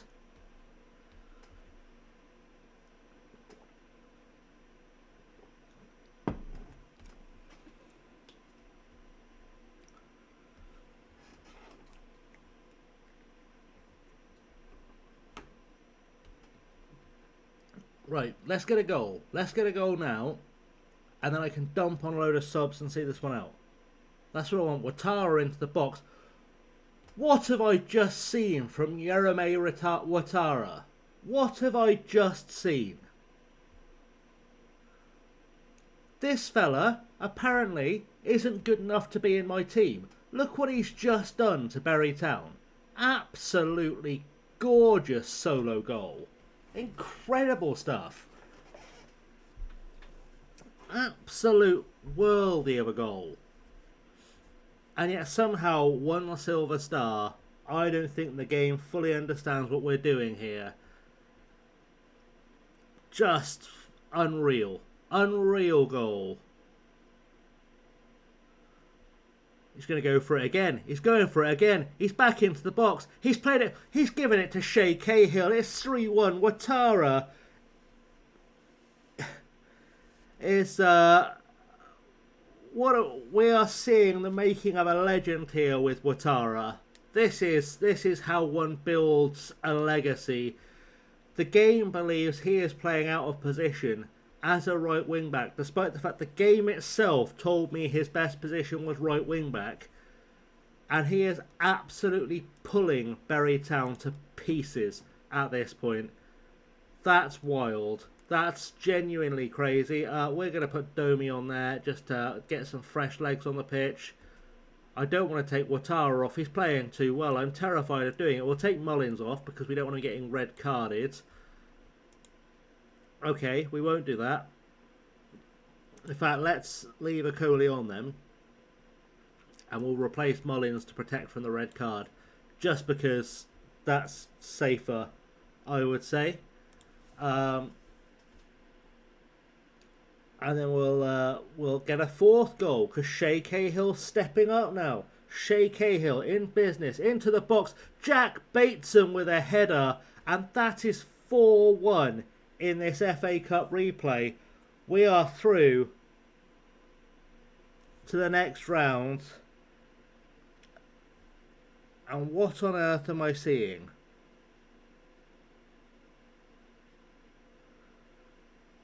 Why am I seeing what looks like a weird skull? I do not know what's happening there. I do not know what's happening there. Yeah, absolutely bullied, Kit. We've absolutely bullied them. I'll show you after the game because I'm assuming you've been off watching someone else. I will show you this goal that Ouattara just scored in a second. It's absolutely dirty. In fact, Ouattara's just had an absolute worldie of a game, and the game thinks he's playing out of position. Cahill almost made it 5. Thank you, Liam. I was just about to do that. It's Ouattara could be the new save hero. Honestly, Jeremy Ouattara could be our new save hero. He is, with this performance alone, absolutely. Yeah,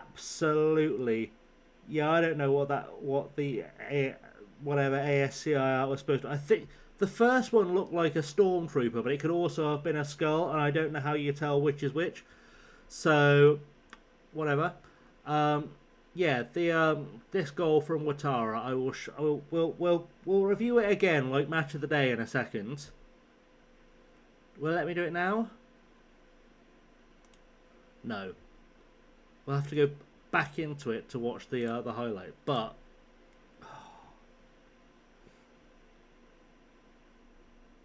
Harry has just found out there are ads on Twitch. There are, in fact, ads on Twitch. Do stay and watch all of them. Because I get paid when you watch the adverts. So, cheers, guys. The more people watch the adverts, the more I get paid. It works out great for me. I've got no incentive to get rid of them. Right, the goal. We were doing the goal. So, let's casually enjoy this goal from Ouattara. It was the second goal we scored. We've been pegged back to 1-1 after leading, after looking really strong all the way through the game. And then we had this moment of absolute madness from Ouattara. So, this is our first goal. Nothing out of the ordinary, just some casual us doing us things. I don't know why it's playing the highlight back from this far away, but that's life.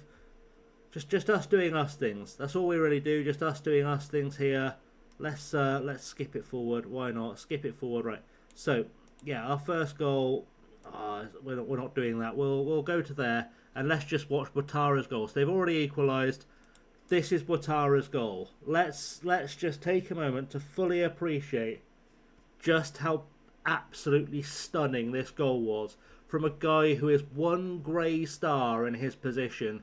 I cannot stress this enough, and he has just done a team like this. I think they're the level below us, but even so, he's just done that, and he's not good enough to be in the position he's in. I think we can all say FM26 is having an absolute giggle, because that's top draw stuff. And to be honest, like it says here, his best role is wing back, playing as a right back. So I just thought, sod it, I'll play him as a right wing back. And in theory, he's no good at that. But in practice, he's so good at that that's where he's staying until he learns to play the role properly. Basically.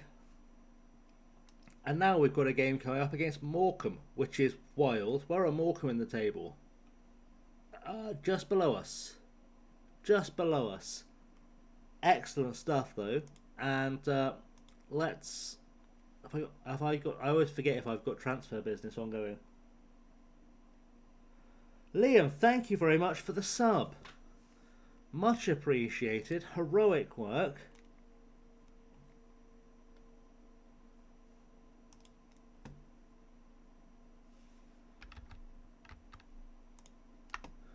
We do encourage subbing, especially if you happen to have like a Prime membership you're doing nothing with.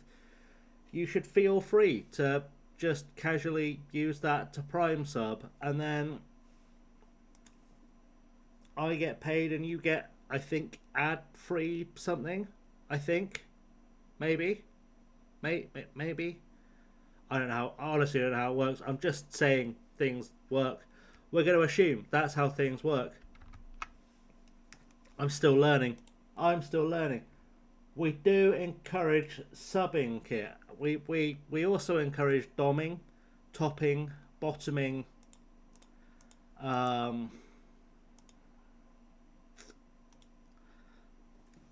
mean, you know, as long as ads are removed for sub, unless there you go. So anyone complain about subs, like about ads like Harry, just sub to the channel. You'll never see another ad again. Problem solved. Because I don't think I've turned it off, because I don't know how to turn it off.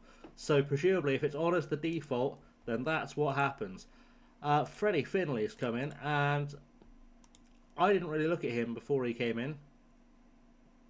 I just looked at the fact he could play a lot of positions. He got absolutely 0 yellow stats, but he'll do for a squad player on the bench for a little while, just to fill out some players. I'm not doing a press conference because I'm not a savage. I am going to just... actually, I might just do a quick check for where we are in the ad cycle on Twitch, because I figured out how to do that. Just so, for those who aren't subbed, because obviously maybe you can't afford to sub, whatever, it's all good. At least that way, I can run an ad, make sure no one else sees ads for the game, and then that works out quite nicely and also lets me have a stretch break whilst we do that, because that'll be good. So we'll do that in a second. We'll take a we'll force an ad break. We'll force an ad break just so, obviously it won't affect anyone who is subbed, but we'll force an ad break just so I've got an excuse to stand up and stretch for a second. Charlie Rowan doesn't seem himself at the moment. He feels like he should be starting more games. Now, Charlie, what's happened here? Let's have a conversation, Charlie. Let's Chuckles. Now I know you look like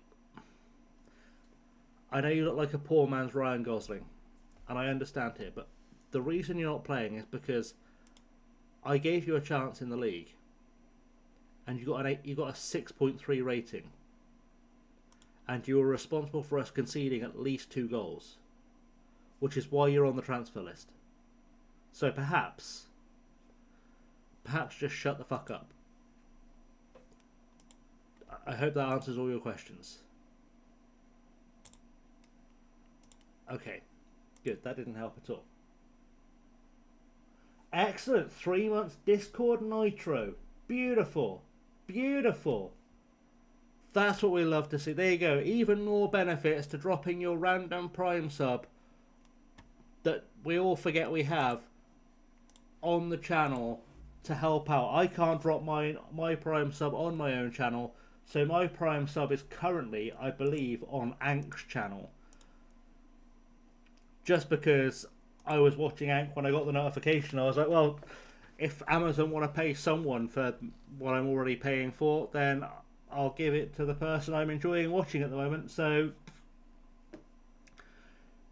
essentially that's my plan, is whoever I happen to be watching, whenever I get the monthly Prime sub re-up, I'll just click the button on, which I know is weird and whatever, but it's also like you should have in the Twitch chat now,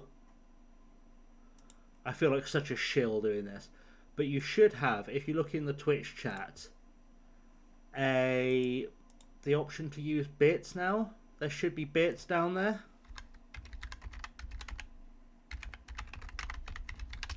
I think.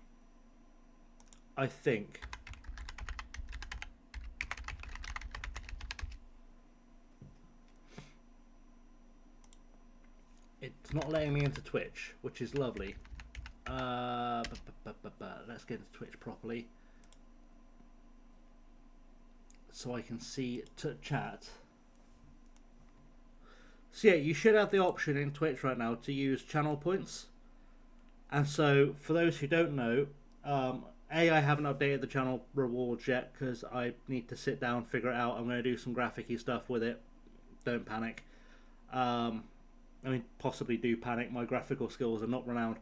But if you redeem a reward on my channel or anyone else's channel, it pays the creator, is what I've learned since becoming an affiliate. So, you know, I had a bunch of them set up that I was never going to use for someone's channel the other day, and I literally, I think in fact it was Ank last night. I realised I've got thousands of points in Ank's stream, and so I just started redeeming them. I was like, you don't have to do whatever action it's suggesting. I'm just redeeming them because I've got thousands of the buggers and you get paid. So there we go. The more you know, right? Let's give those boys I dropped one more chance to see if they can work in this ever so slightly adjusted system.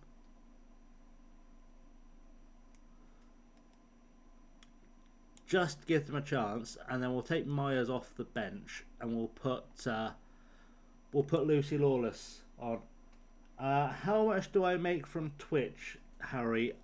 So I'm going to give you a behind-the-scenes Twitch exclusive. Hang on, kid. Don't be so hasty. Don't be so hasty. Don't suggest I've made nothing from Twitch since making affiliate last week. I'm going to blow your mind. I'm going to blow your mind with how much I've made.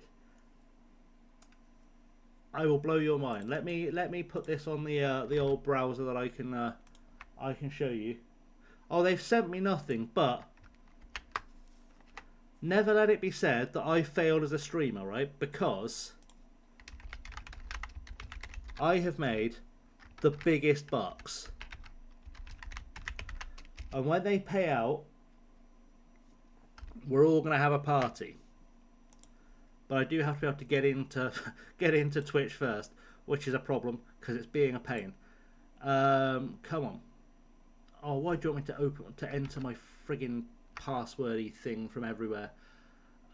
This is great content, by the way. This is why I'm getting paid the big bucks by Twitch, is because I make world-class content like this, where I'm trying to show you how much big bucks I make from Twitch. But trust me, it's going to be worth the wait, because you're all gonna your immediate thoughts will all be, when are we getting a party yacht? Okay, that's what we're all going to be thinking. When do we get the party yacht? Because this is the real deal. This is the genuine, real life. No words for it.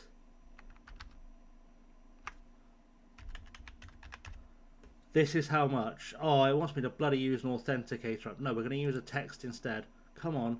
Why are we 5-step authenticating friggin' Twitch? I promise you, you will have a place on the party yacht with this money. I promise you, you will have a. When we've got party yacht money like this, it would be physically cruel for me not to cut you in, because we are wealthy. We are wealthy. When it sends a code, which it will do, because apparently 9-step authentication's a thing.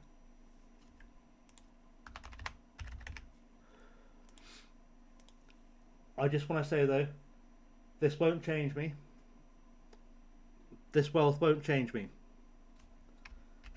Okay, so when you see this number, know that I'll still be the same person I've always been, even with the yacht. That kids is what I make from Twitch. I have had Twitch affiliate for a week. And I have made 96 cents. 96 cents. That's the level of profits we are talking here. That is the level of profit I am making. 96 cents I have made in the last week. We be wild over here. Anyway, let's run those adverts very quickly, and then I can take that stretch break and we can have a good time. That's the plan. Oh, Harry, no, you're misunderstanding. I didn't get £1 for a sub. No, let's really break this down, because I think people don't understand just where the generational wealth that streamers have comes from. So I have, in fact, let's get this right. I have received 5 cents from people cheering. I have received 40 cents from people using power-ups. I have received 51 cents from people watching adverts, but that includes Kit being on Turbo, getting ad-free viewing. So of that 96 cents, which in real terms is about 70 pence, give or take. Yeah. Yeah. I think the sub will add to that, but I think it will come into it a little bit later. But I don't know I couldn't tell you exactly what a sub is worth. But I would say, realistically, I'd be shocked if I got more than $1 from that sub. I would be shocked. Anyway, let's do an ad break and a stretch break and all that kind of stuff, and then we will come back and we will play this massive game against Morecambe.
There we go, we're back.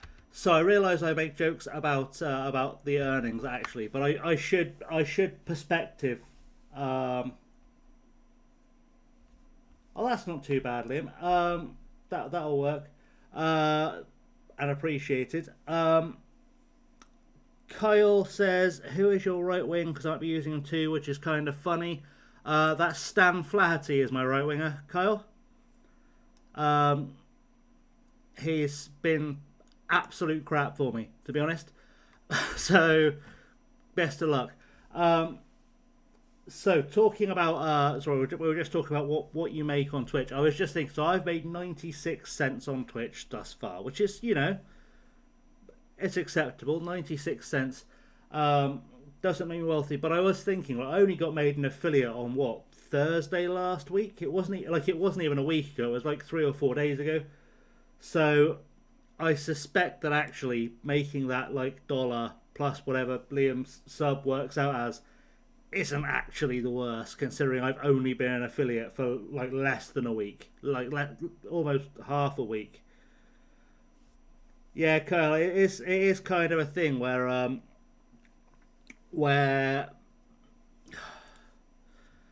I don't know why I can't get him to play. I've used 3 or 4 different roles for him, and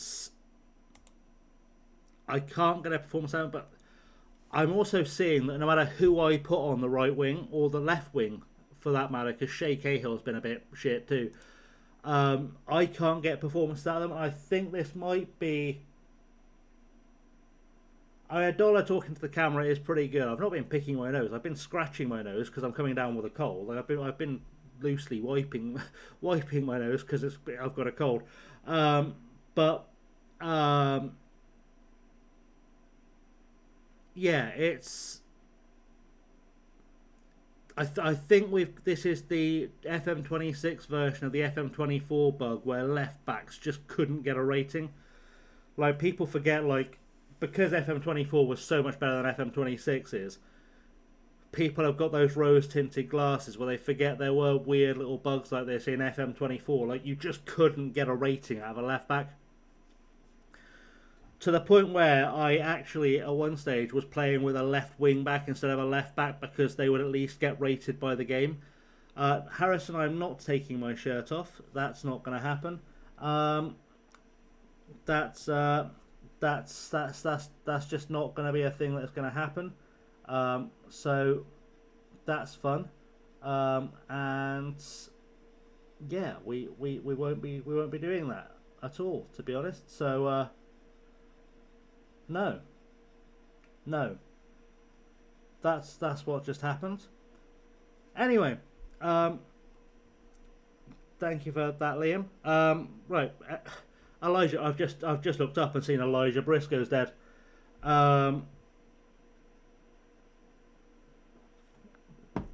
That's good. Right, we are going to have to try. And I'm so terrified that we're going to have to try this. We are going to have to try Shia LaBeouf up top. Shia LaBeouf is playing up top for us. I don't think we've ever seen him have a shot on goal. He certainly shouldn't be our number 2 striker. But we don't really have anyone else that can score goals. Ouattara can score goals, though. Ouattara, what a weapon in that last game. It does have to be said, Ouattara was a weapon in our cup triumph. I didn't even see who we're playing in the next round, by the way. I should have looked. Burnham's through, though. Burnham has had a shot. We've seen Burnham have a shot. Shia Burnham is on the map. But we're playing Morecambe. We have to be very aware we are playing Morecambe. And they've just come down. They've got Liam Payne from One Direction playing for them.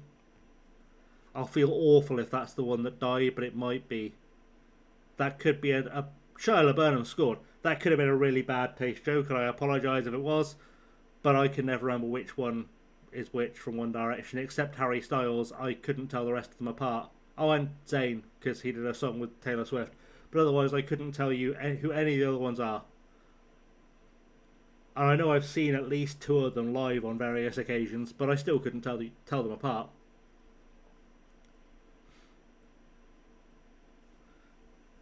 I feel like I feel the same with all boy bands. There's like 2 I can name, and the other 3 you could replace, frankly, with a mannequin, and I'd have no idea you've done it.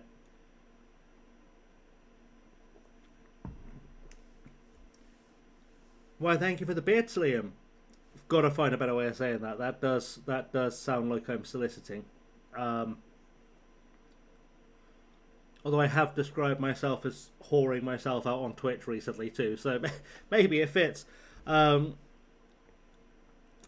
go with it, won't we? I guess we'll go with my weird, wordy things. I sort of get alerts. Sort of. So I got a 3-stream streak. Yeah, I do get, like, I get the thing in chat. And there should have been a thing that came up on screen. But I wasn't watching the Twitch stream at the time. But there should have been a thing that, if it didn't come up, I need to have a look at stream elements and work out how that's not set up properly. But we'll figure it out. I will have a look, because that's going to be a thing that bothers me if it doesn't do an alert. Kyle says Stan actually gives me a lot of assists. That's fair. I've not seen much in the way of assists or goals out of him, it has to be said. He just kind of does this and anonymously goes missing. But so does everyone else I put on the right wing. So I don't really understand. But yeah, the only alert I get is when it puts like when the 2 bits thing goes in the chat. That's the only alert I get of there being bits used.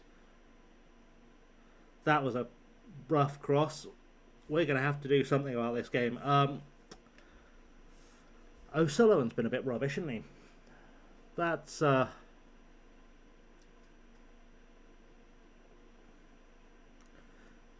But yeah, like I said, Liam, the alerts that come up on screen are in theory set up, but for some reason they're not showing, and I don't know why. I don't know why, because I've got Stream Elements connected. That was cheeky.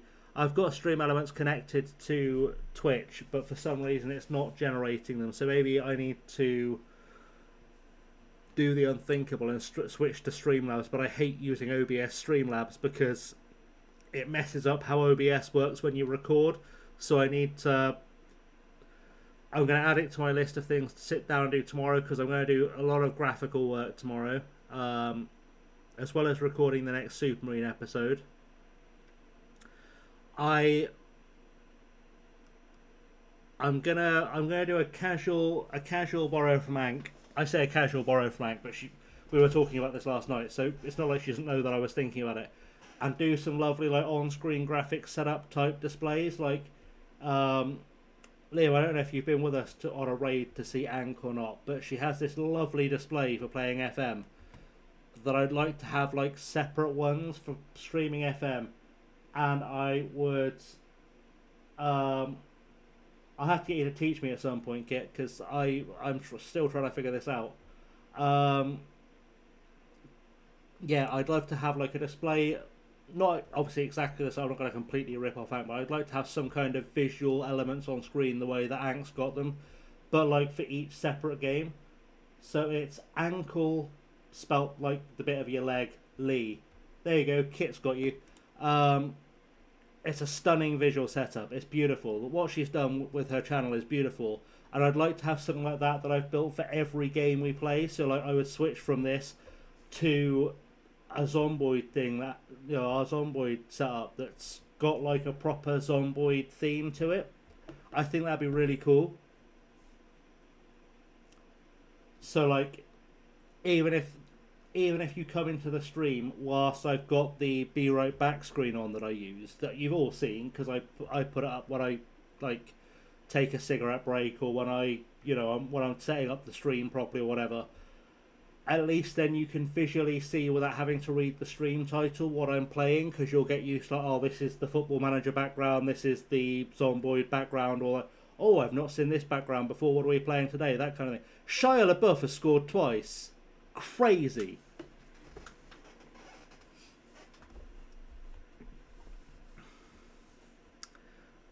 And I've already got one idea for the FM sort of background that I think Kit would like. Yes, Harrison. Yes, I was. I've never played Fortnite. Yeah, I think one element Kit might like that I was thinking of about my Football Manager desk kind of background was I might have like framed photographs of all of Kyle Lafferty's families on there. Like every time we invent a new Kyle Lafferty piece of lore, we'll just pop a framed photograph of his family on the desk. I think that could be a nice piece of like background lore that no one will understand.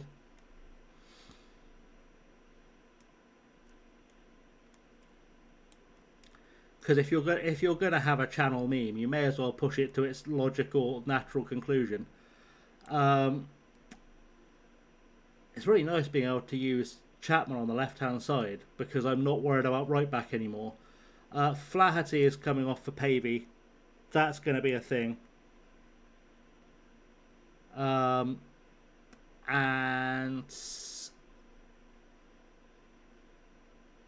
what else have I got in the sub?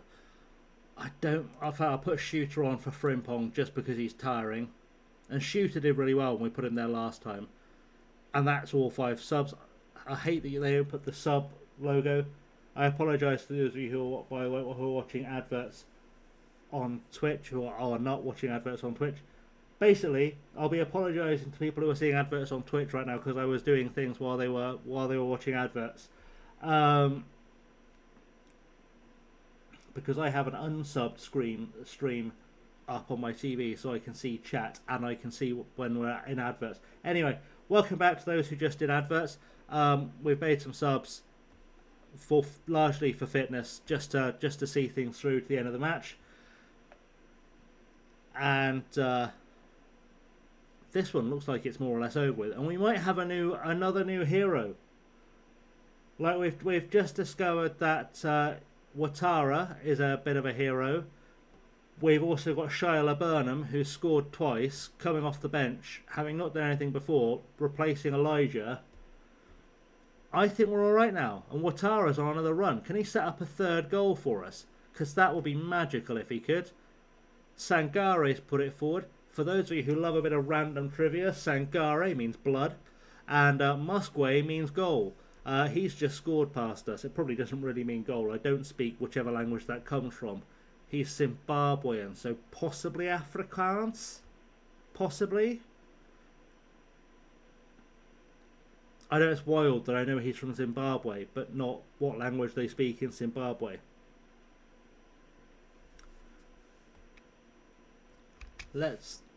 He's definitely Zimbabwean, right? That is a badge of... You gonna help me out? Badge of... Well, we'll assume Zimbabwe. I just have to deal with something in the YouTube chat a second,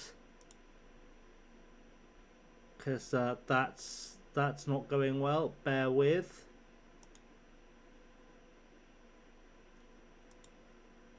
Because I have to do it on my friggin' desktop. Which is a problem. Be less of a problem if I actually pick the right stream. That'll be less of a problem if I pick the right stream chat to do it in. That's right, Liam. I was just getting to that because I think what we will do is, in fact, we will put Liam in a lovely permanent timeout. Sorry, we'll put Harrison in a lovely permanent timeout. Yeah, something was said and it was hidden. I hid it. But I've put a 24-hour timeout on, and I've essentially blacklisted them from posting in chat now, so they are effectively banned, because I don't need to be being messaged that stuff. And I will crack down when I see it, because that's not okay. Right, we have got a draw out of Morecambe, and yeah. Liam did a timeout, and then I've hidden them from chat, and now none of us can see it, and then I've added to Liam's 5-minute ban with a 24-hour ban. But yeah, they're now essentially muted in chat now. So tough luck. Twisted ankle for Elijah Briscoe is going to be out for 2 to 3 weeks. So we need Shia LaBeouf to score for us. Yeah, it's Musquay means bear. Outstanding. I need to sign him now. I need to sign that man. Where is he? Morecambe, come here. Bring me Admiral Musquay. I need an Admiral Bear. I also need some money to sign Admiral Bear. What language does he speak? I want to see if I was right saying Afrikaans. Why is that information not on the screen? Oh, there we go. Underbelly and Shona. Cool. Cool. That's fun.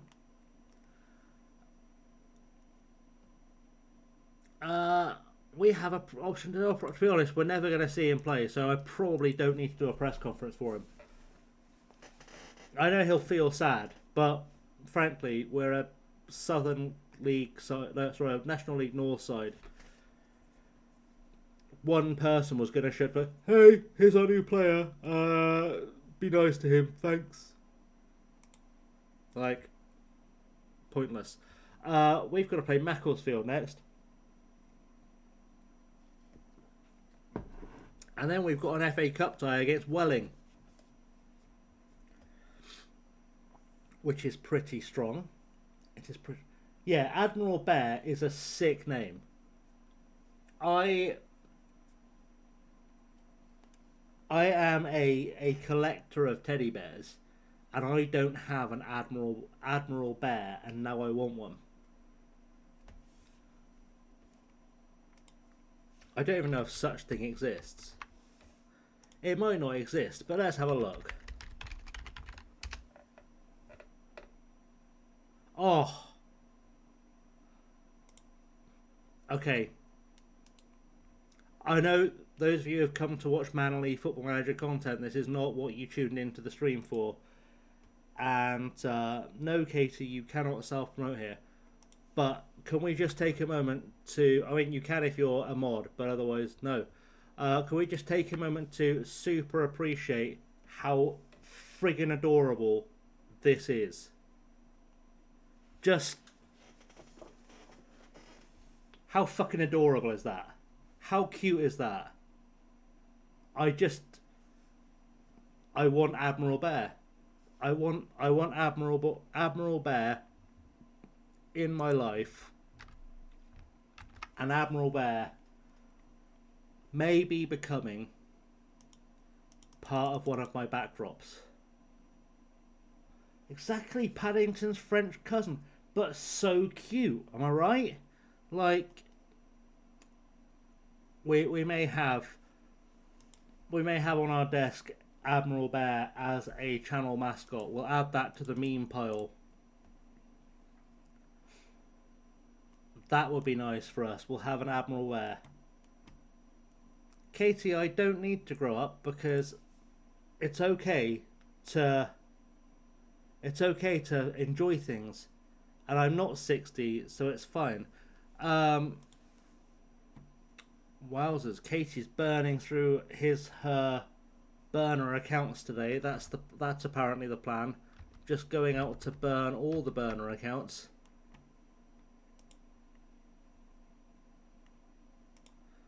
Let's have a bit of peace and quiet, shall we? Good. Excellent. Right. Another problem solved. So, we'll wait for Charlie to reappear in a second, shall we? Right, Jack Bateson has had some kind of thing to do. I feel bad that I've signed that guy now because Watara has been really good, but maybe I can make a... Yeah, that's... Yeah, I mean, we'll see how a 24-hour timeout works for Katie, and then it's just unnecessary to be that much of a dick.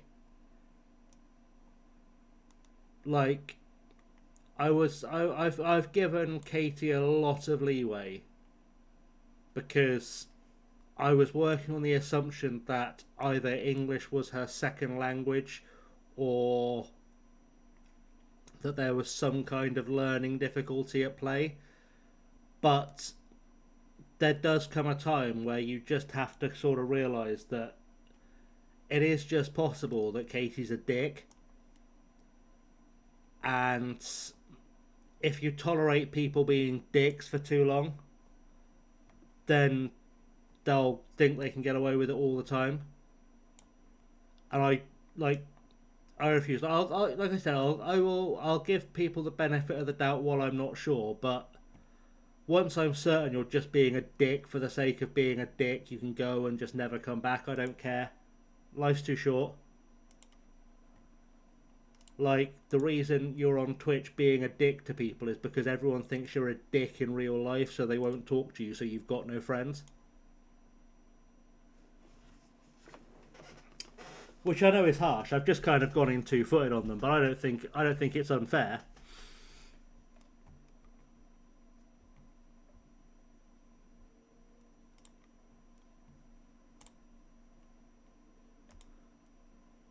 Like, it's one of those situations where you get. I find that on streaming you get two distinct groups of people.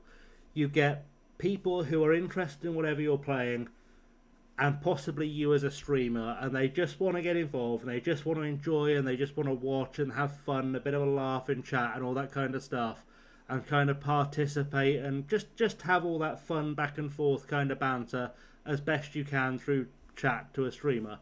And then you get some people who just come into a stream and come into a chat just to be a dick because their lives are so empty, because they're a dick in real life as well, and no one wants anything to do with them. And so they feel like they need to keep being a dick because they're incapable of learning. And I just don't need it. Exactly, Liam. It's not just jealousy. It's just that these people are so desperate for attention they don't realise the problem is them. Like some people that are like this don't realise that they would have more friends if they just shut the fuck up than they do by opening their mouth and revealing to everyone around them they're just an asshole.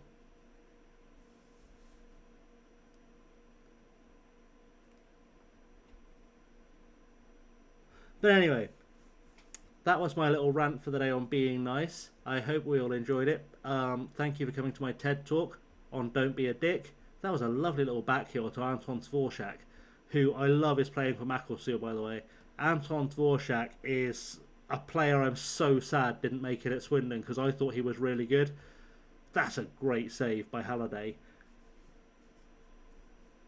A lot of recent viewership for me has come through going into streams, being nice to people, having a laugh, and being friendly with streamers is only a possible. Exactly. And the same for all these shirt clubs looking to getting specific things for me.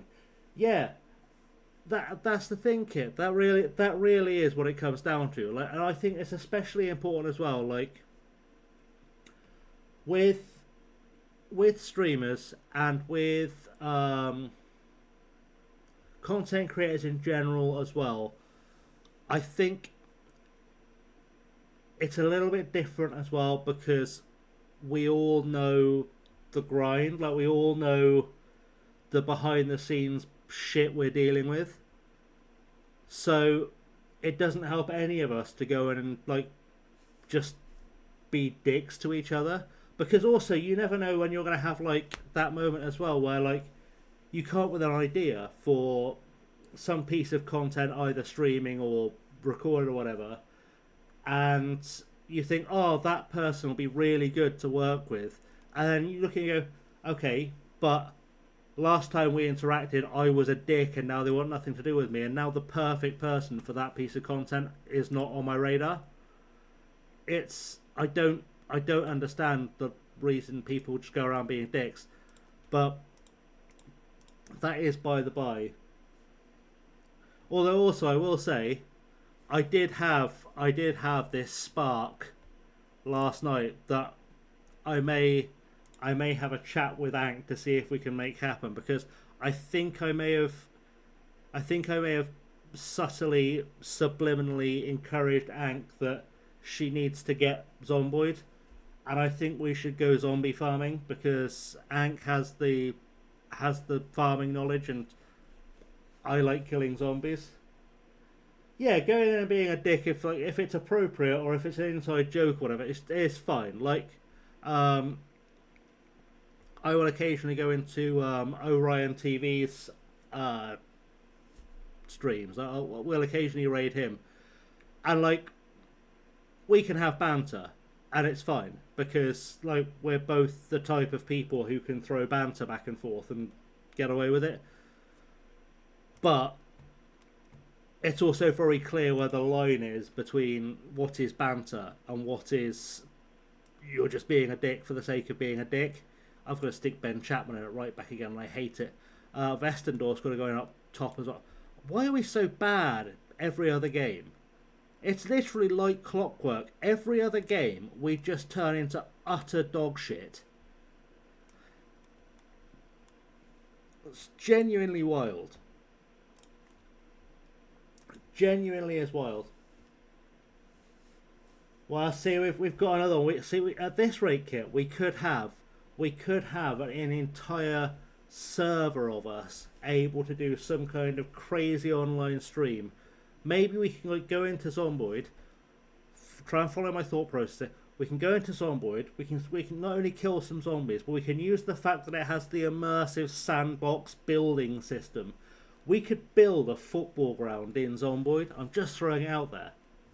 Whilst killing zombies. No one's ever done it before. I'm just saying, that'll be banging content. Some would enjoy it, and it was despite the fact it's a 3D or 2D isometric game made 15 years ago. A stadium we built in Zomboid would still look better than some of the stadiums in FM26. I think it's a win all round. I'm just throwing that out there into the universe. Just throwing it out there.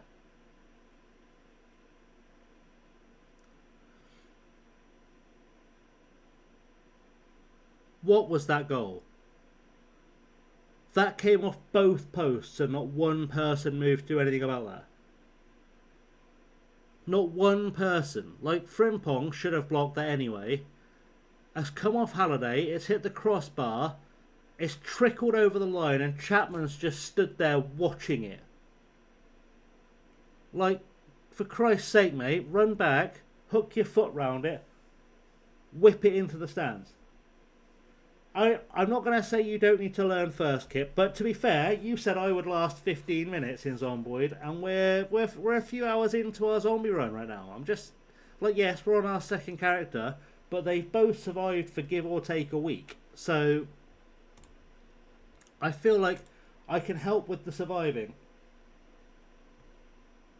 Yeah, Chapman is not going to be here next season. That, I think, is safe to say. I think I'm sufficiently pissed off with Chapman at this point that I'm not going to keep him. I mean, I'm tempted to bin him now. What am I paying him? I'm paying him £490 per appearance,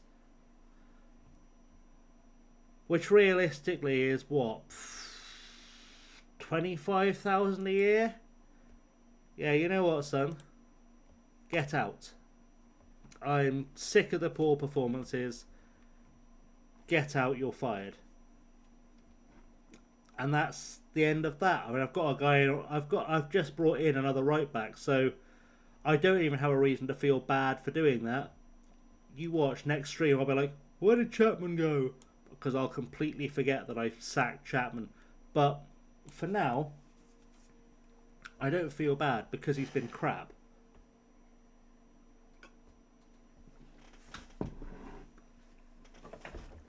Like, yes, he's versatile, but what has he really added to the team? I don't think I've seen him contribute anything at all to the team while we've had him. And yeah, just no need. Just no need to keep him. Has Ouattara properly learned? He's getting there. That's a slightly. I'm sure that's a slightly less red orange than it was before. We're going to get this man trained to be a right wing back, and then we're going to absolutely piss the league. That's the plan. HMS piss the league is underway. Let's just give him a pressing wing back out of possession role to learn as well, so he can develop. And Morecambe have just sacked their manager. Wasn't anything I did. We've got Welling United in the FA Cup, in the FA Cup. Chapman's gone. Look how sad he looks in his picture. Look, he looks really sad. He looks like he's got sad because I fired him. But to be fair, he's also utter rubbish. So he's earned that. I cannot believe I was paying him 500 quid an appearance to give me nothing. Yes, he can play everywhere on the pitch. But what was he giving me? Realistically, was he giving me anything I needed? I would argue, no. Yes, I'll call a press conference for Jack Walden because he looks like he could be a good player. Good. Oh, there's got to be a way to turn off the links in the name. I'm sure there is if I look in the options. They must have had enough complaints to put one in by now. Drives me mad. Right, let's have a look at our budget. Now we've got rid of what's his bollocks, Chapman. Forgotten about him already. That's freed up £500 I can spend on a player, and I think I'm gonna have to spend it on a striker. No way. There's no way I can afford Omar Bogle. Behave yourself. And he wants to be a scout. Alright.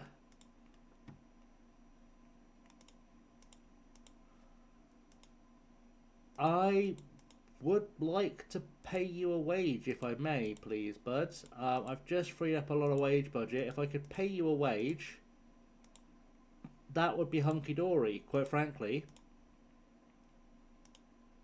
Like, I'm down to pay you extra money. I don't care, but Omar Bogle would score a ton of goals at this level. Why can't I offer him money? That's very annoying. Omar Bogle did play for Crewe. Yeah, he did. He's been released by Crewe in game. But, of course, was...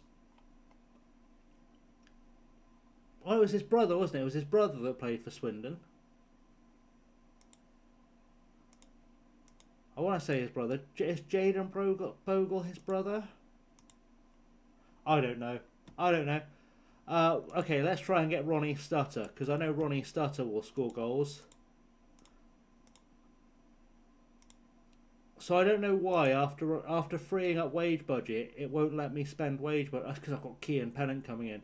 On the plus side, though, I've got Kean Pennant coming in. I don't need a goal scorer. I've got Kean Pennant coming in.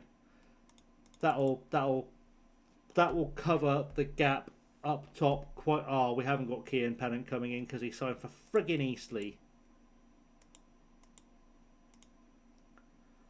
I shouldn't hate Eastleigh as much as I do, but there is a thing about Eastleigh that really bothers me. I know they're one of Swindon's affiliate clubs. I know we're supposed to like them. We're supposed to pretend they're a club we like. But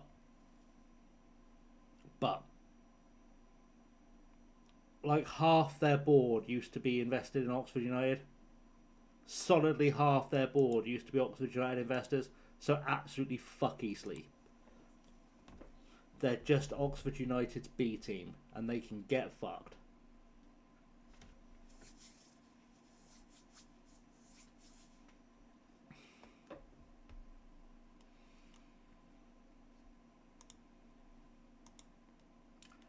That's my strong opinion on Eastleigh. Glad we all enjoyed that. Let's go play Welling. Let's get through to the next round of the FA Cup, and let's do that. Let's do that. We've had a 4-day break. Hopefully our players are fit. At some stage I should probably eat some proper food. So I was so lazy today that I didn't bother like properly eating breakfast or lunch. I only actually decided to eat once I found out the Supermarine game was called off, because I was saving myself, as you do, for one of those incredible pies they do at Supermarine's ground. And then it didn't happen. I was like, oh, I should eat some food. What do I want to eat? And then, like, at 4 o'clock, I decided to make a full English, and I do not regret that decision. I know it's too late for a full English. I know there's an argument you shouldn't eat breakfast that late. But I had all the stuff in for it, and I was just like, you know, well, I say I had all the stuff in it. I had to make my own hash browns, which is a little bit sad. But I was like, you know what? We'll have a full English at 4 o'clock. I don't care. So we did. I say we, it was entirely me. And these hash browns I made were like the size of like CDs. They were huge. But do recommend making your own hash browns. They are... There's something special about them. I'm just saying, underrated. Underrated is what we're saying. Anyway, what was I thinking? What was I thinking about? Bench. Do I have enough players on? I do, because it's 3 from 7 at this level. Good, let's do that. They were really good, actually, Liam. they're surprisingly easy to make, hash browns. So essentially, hash browns, you just grate potatoes, and then you mix in like salt, pepper, onion, flour, bit of garlic powder, mix it all together, chuck it in the frying pan like an omelette. Banging. Banging stuff. If you want to get really fancy with it, you can put a little bit of like paprika or saffron in there as well, but recommends. Wasn't Latka the fella from Taxi? The guy played by Andy Kaufman. Oh my god, I'm showing my age. Showing my age with that reference. But also, if you've never seen Taxi, do watch Taxi. It's one of the funniest shows ever made.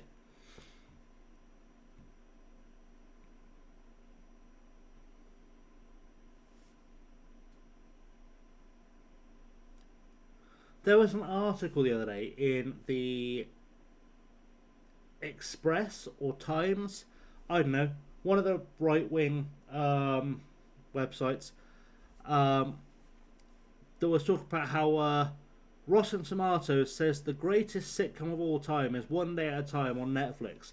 And I was like, that's such a weird article to see bigging up the sitcom One Day at a Time on Netflix, purely because it was in a right-wing newspaper, and One Day at a Time is all about a family of immigrants.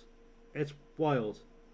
And like, not only is it about a family of immigrants, but one of the family has like mental health difficulties, and one of the family is gay. And I was like, there's no way the Times or whatever likes that. Why, thank you for the beards, Liam.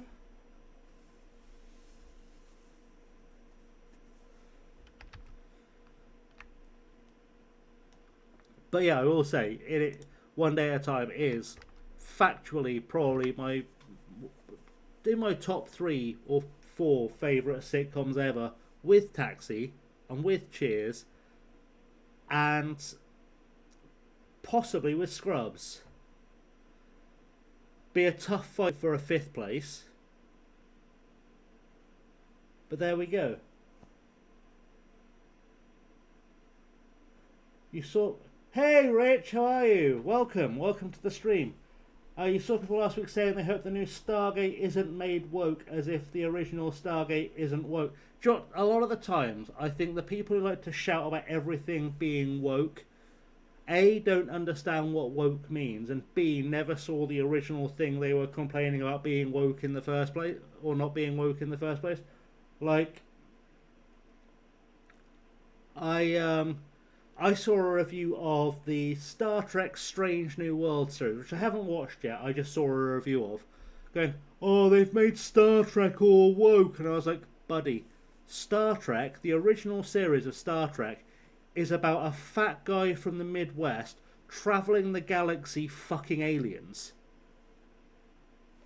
You didn't think there was a message about inclusivity somewhere included in this? Like, what were you watching? What show were you watching where you didn't get that not even entirely attempted to be subtle subtext from it? Like, did you just think it was about man fly through space punch things? What were you watching? What did you see when you watched this show?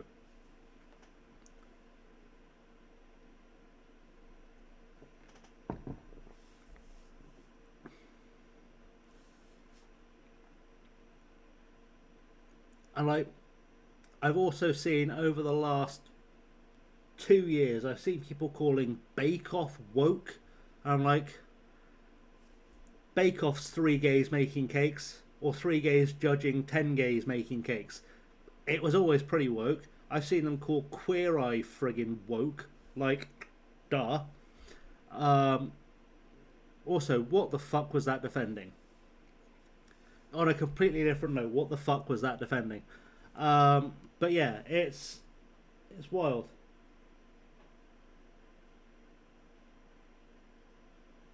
Exactly, Kit. That's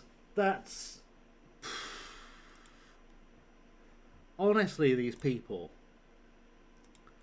like, I do look at them. I know this is terribly judgy, and I shouldn't say out loud, and it's very inclusive or unwoke of me or whatever, right?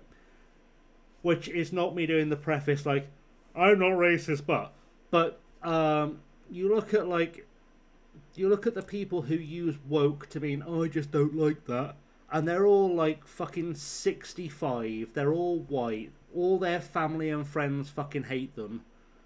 They're those kinds of people.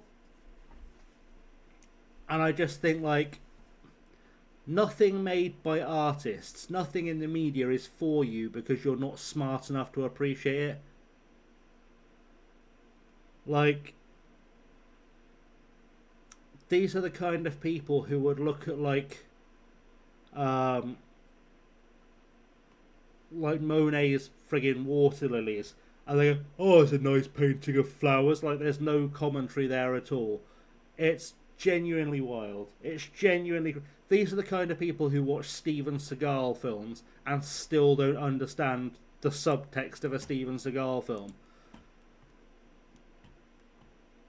And yes, what you just thought was correct.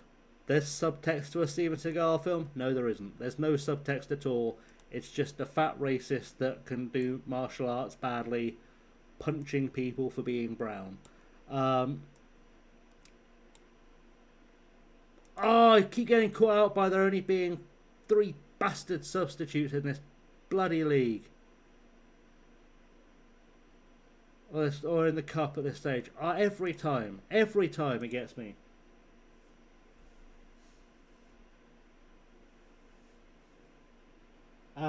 Original Star Trek is nowhere near woke, as a highly intelligent, emotionally aware woman of colour is condemned to be not much more than a telephonist. You're not wrong. You're not wrong, but I think, as with all media, you have to look at it in context. So the original Star Trek was the late 60s, and even though America had just gone through the civil rights movement, just the idea that a black woman would be allowed to be a serving officer on the bridge of a military vessel, for all intents and purposes, is miles ahead of its time. It's years ahead of its time. And yeah, this is it. My favourite thing at the moment is when you see people on social media, and I call them people because I'm generous and charitable like that, going, oh, go woke, go broke. And it makes me laugh every single time. So when they first decided to come up with this go woke, go broke slogan, was when they had the Bud Light adverts with Dylan Mulvaney. And they decided they were going to cancel Budweiser, and that Budweiser were going to go broke because they were cancelling Budweiser. Budweiser posted record profits that year. It was fucking outstanding. Not only did they not go broke because they went woke, they in fact made shitloads of money from it. And I genuinely, when they put out their financial report, I laughed so hard. And every other company they try and organise boycotts for because they went woke also ends up posting record profits. Which is why you had that jeans company posting the vaguely Nazi advert with Sydney Sweeney, because they saw the trend. And they're like, oh, people will talk about this like it's controversial, we'll make shitloads of money, and they will.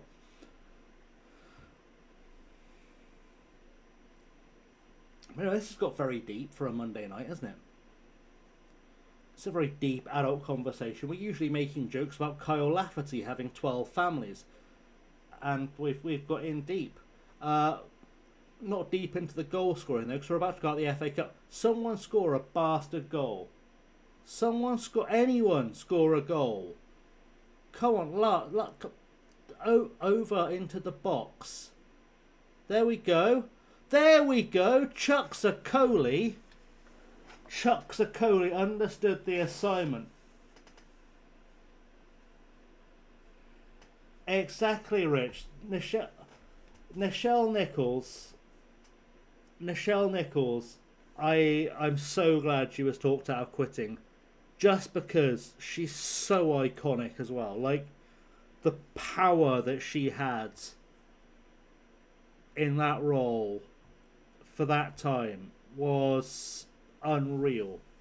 Unreal.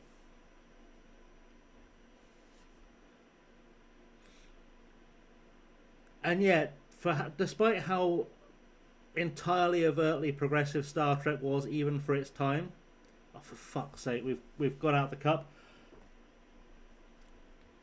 I genuinely find it crazy that we had to wait until what, less than 10 years ago to get a non-white lead in a Star Trek show.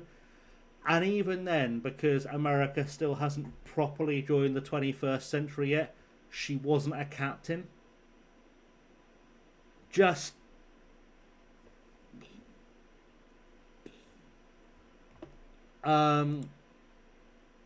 yeah. Well, we're out of the cup. So that was fun.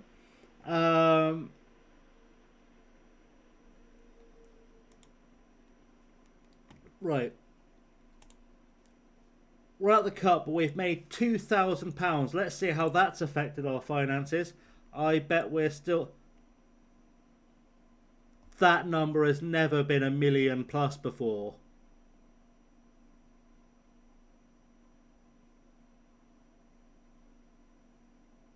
How are we hemorrhaging money like this?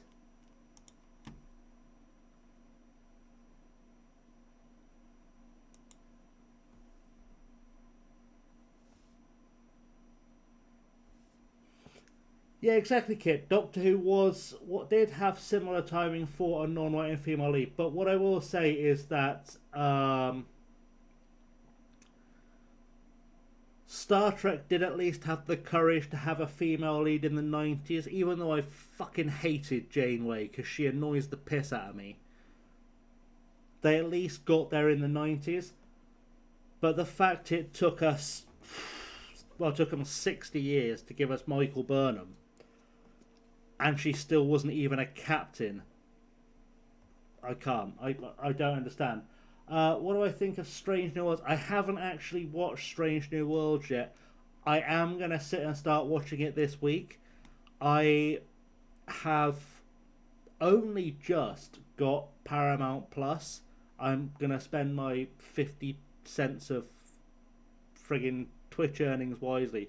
No, Sky actually, because I'm a Sky broadband customer. Sky have given me like 6 months free of Paramount Plus, so I intend to use it to catch up on the Star Trek I've missed, because I'm that big a nerd that I'm just gonna chill and watch the Star Trek I've missed. I'm not criticising people who are Janeway fans, Rich. I'm not. It's just I personally find her really irritating. I mean, it could be a generational thing. Like, my captain growing up was Picard, so Picard will always be my favourite. And I felt like Janeway was a poor replacement for him in terms of series. And then there was... You know when you can see a guy's face and you can't think of either the actor's name or the character's name? The guy from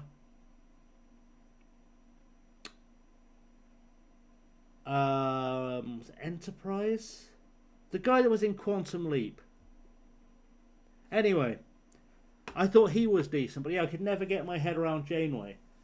It did use technical female and people of colour leads in companions and characters and stories. Just took ages for the Doctor, despite Tom Baker pushing for it instead.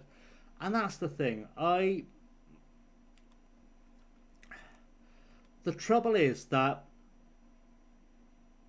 Doctor Who is only as progressive a show, and will only ever be as progressive a show as the BBC allows it to be. And I think that's a real problem, especially at the moment when we don't have a progressive BBC. Like, I'm surprised they allowed Jodie What's-Her-Face, whose name I've also forgotten. I'm surprised they let her be the Doctor, to be honest. I felt that was probably too far. and then like for the BBC, and then to follow up with Shitty Gatwa was incredible because like I didn't even think the BBC knew gay black men existed, so my mind blew. Rich, my captains were Kirk and Picard generationally, but Janeway got a ship through a situation I don't think the others could. Okay, that's fair. That's fair. I understand that assessment, and I think the trouble I have with Janeway isn't we're getting deep into the Star Trek nerdy. It's not that I question her abilities as a captain. I fully believe as a captain she was an incredibly competent captain that was portrayed as being very brave and very heroic, but there was something about the way that she was played that really annoyed me, and I can't tell you what it was. Like I couldn't tell you what it was about Janeway that annoyed me, but every time she came on screen, I just wanted to friggin' throw something at the screen. Just something about the character really irritated me, and I don't know what it was. Yeah, Shooty was phenomenal, and he did have to deal with some of the worst writing, to be honest, that's ever been put on television. I say some of the worst writing that's ever been put on television, with the caveat that I fully acknowledge the existence of both Channel 5 and ITV crime dramas where two people who aren't detectives team up to solve crime.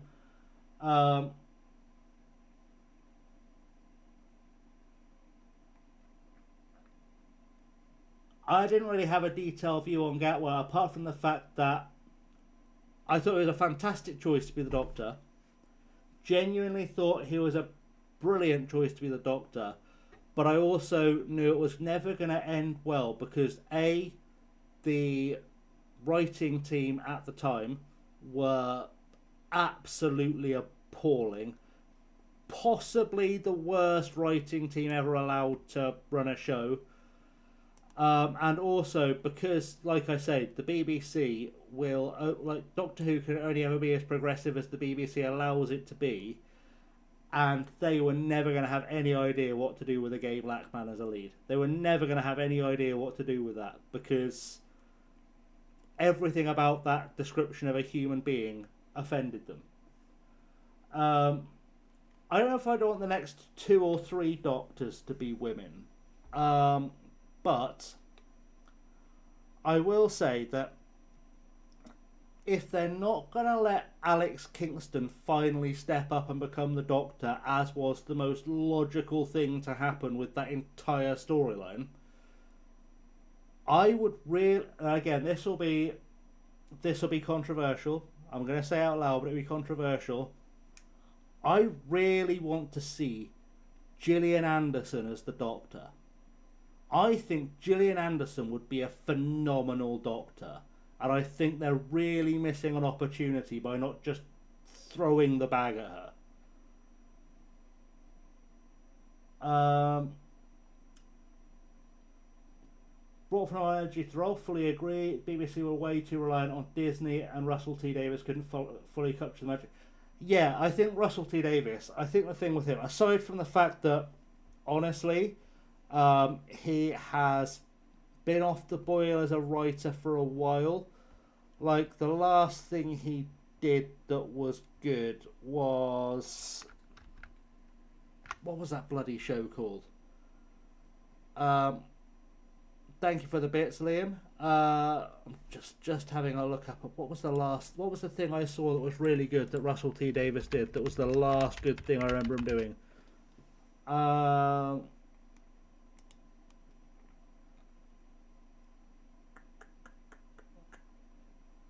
It's a Sin. It's a Sin was the last good thing Russell T Davies did, and he's been washed ever since. But it's a bit like, you know, when a manager goes back to their old club, it never works out. I think I agree with the Billy Piper thing. I think that's desperate. I would enjoy Hannah Hannah Waddingham as the Doctor as well, but I feel like I need people to see my vision. I have the vision that Gillian Anderson as the Doctor would be really special.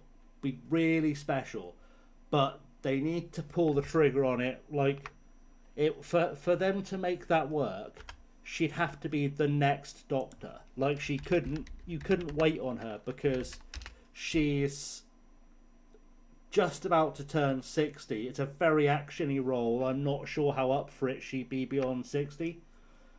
But I feel like she'd be up for it. But, yeah, I mean, Hannah Waddingham is a great call for a Doctor too, to be completely honest. Gillian Anderson isn't American. She's British. Lots of people are not aware of this, but Gillian Anderson is in fact British. I say she is British. She has a British passport. I know she was born in Chicago. She is in fact British. And having met Gillian Anderson, she does in fact speak with a British accent naturally. It's really odd. The first time I've met her a few times, and the first time I met her was like she was Scully famous. Like, she was famous for being Scully, so in my head she was Scully. And then she spoke to me in like the same accent she uses in Sex Education, which it turns out is her natural accent, and my brain just like fully rebooted. Fabian Reynolds feels like he should be starting more games, but he's also not very good. Okay, we'll give you some game time, whatever. Rusty was asked to get the younger audience up. He did it. Have no concerns with the weird core audience. I'm not the future. That's fair. What is Hemel Hempstead, and why does it sound like a place full of hemp? Hemel Hempstead, Marissa, is a town in the northeast, or just on the northeast outskirts of London. I think it's just in Essex. Hertfordshire. It's in Hertfordshire. So, looking at a map of where it is in Hertfordshire, it is not far outside of Watford and St Albans. It's not a place full of hemp. It is famous for paper making. There we go. That's what we learned. Yeah, South Shields is going to be a tough game up next. They are top of the table. We are probably in more trouble than we think we are. I think what we'll do is we'll play Shields, then we'll do like a little break, and we'll say goodbye to our YouTube audience. I'll go on the old BRB screen for about 5-10 minutes whilst I set things up, and then we'll have some zombies for breakfast, and we can have a good time. How do we feel about that in chat?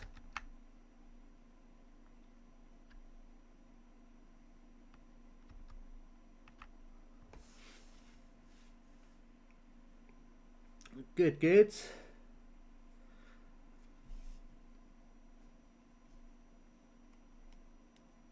Yeah, because like I said, it feels like a good thing to sort of go month to month on each stream. Because I mean, we've been up now on this stream for just shy of 3 hours. So yeah, one more game, 3 hours at a time is good. It's good for the VODs as well. It's a good length for a VOD. It's a good length for getting through. To be fair, if I wasn't chatting, I'd have got through. Yeah, probably Hemel Hempstead a pretty foul odour, Marissa. That's probably not wrong. Yeah, I feel it's a good length for a VOD is 3 hours. And to be fair, had I not been having so much fun with chat, which, you know, it's not a criticism. That's what I'm here for. I probably would have got through this in about 15 minutes. So. But to be fair, we've also been on minimal side quests, except for finding the cute Admiral Bear. Pretty much the only side quest we've been on tonight. Which is, I think, is a good sign. I think one side quest in a 3-hour stream is a pretty good sign.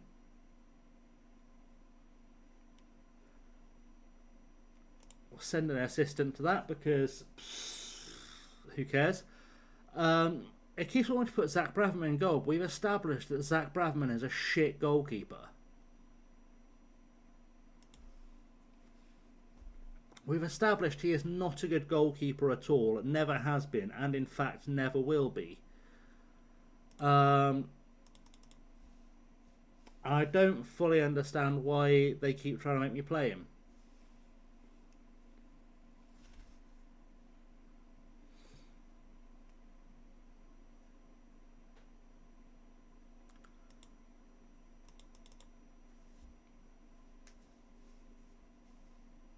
Okay, so let's predictions in chat. We're at home to South Shields next. What are we saying for scoreline? I am going to boldly say if we keep this below 2-0, I'll be shocked. Mr. Working on a US or Laos save. Got all the way to the intake announcement. Like, this will be a golden generation. Wowzers. A golden generation at Orléans is incredible. There are certain leagues on FM where if I see the words golden generation, I generally just laugh out loud. But whenever you get one of those in France, for whatever reason, it's always just a team of absolute weapons, just absolute units. I never understand why. Elijah Briscoe is back. Elijah Briscoe has returned. That's a good start. Lucy Lawless is coming off the bench, though. We're going to replace him with... Let's give Fabian Reynolds a chance to impress me again. Why not? And actually, we're going to put Finlay on the bench for Domi, because he's not been in great form. We'll give that a go. Right.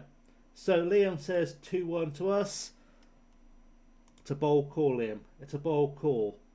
I'm not going to start Briscoe. That wasn't a mistake. It was a deliberate. I'm not going to start Briscoe because I'm aware he's barely passed a fitness test. And I don't want to push him too hard. So we'll start him on the bench. Shia LaBeouf's been scoring more or less. So it's not the biggest problem.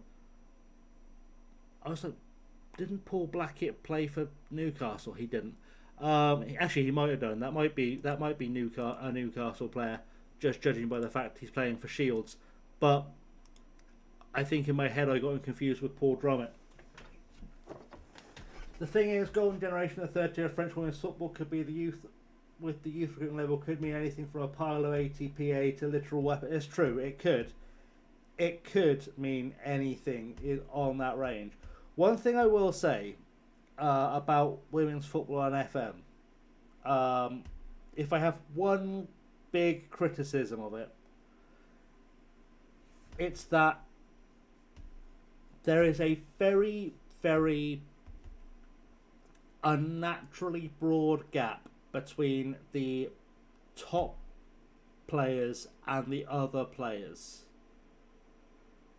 In that, if you look at the starting database for the women's game and you look at players who have a PA of 170 plus, it's less than 15 players.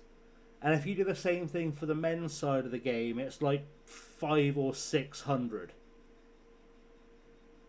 which isn't proportionally true or logical when you work out there are 24,000-ish women's players in the game and there are about 450,000 men's players in the game. The numbers don't work out.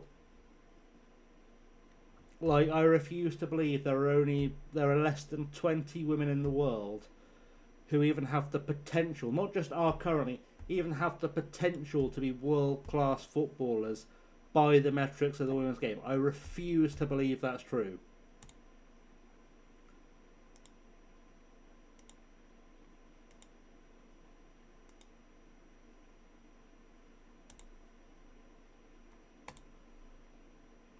That was a not terribly good first half, but we aren't losing.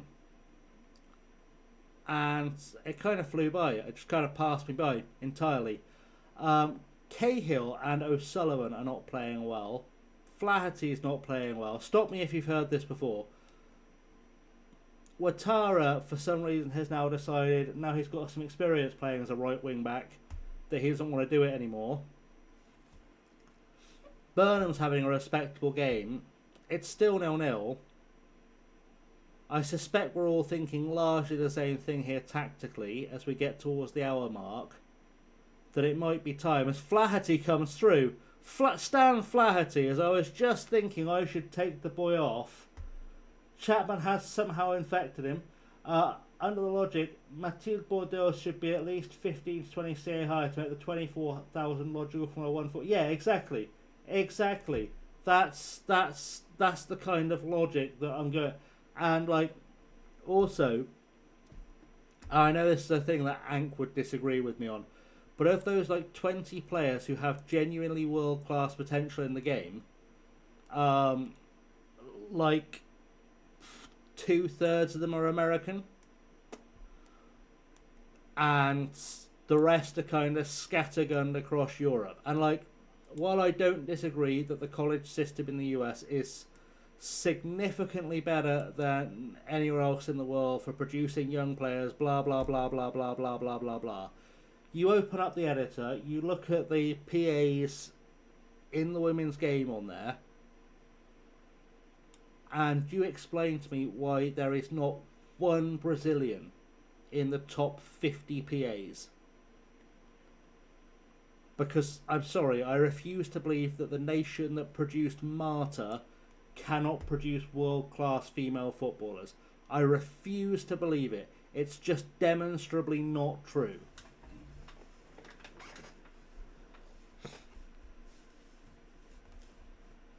And it just feels like they've done such a bare minimum job on the research. They've just not bothered to send anyone to watch any women play in Brazil. But I could have this exact same rant about Scotland. They couldn't be asked to stick someone on a plane to Scotland and actually watch the Scottish Women's League and rate it. It's wild. It's wild. And it's not like they were short of people that would have gone and done the research for them. Like Moza, who is another content creator who makes the Scottish Lower League database. If they'd asked him, he would have very happily gone and rated the entire Scottish League for them. That's a great cross. Oh, it was a great cross from Briscoe. And Jamal Blackman, who I wanted Swindon to sign last season, by the way. I was desperately hoping we'd sign Jamal Blackman. Made a save then. He was the goalkeeper I wanted last season, and we didn't get him. He's very, very good. I've still got a sub left. Good. Elijah Briscoe's on the ball. Elijah Briscoe isn't scoring though. If we're honest, Elijah Briscoe is not be scoring like that.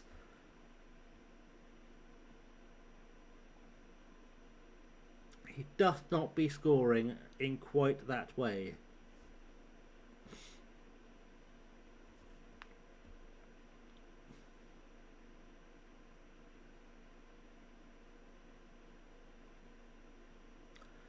We don't be scoring in quite that way either, to be honest. We are not looking like scoring. As in the Bordeaux rating is from her double-digit goal season, 20 games a couple of seasons ago, which got the French cap. All the other French strikers in front of her are 157 to 170. Yeah. Yeah.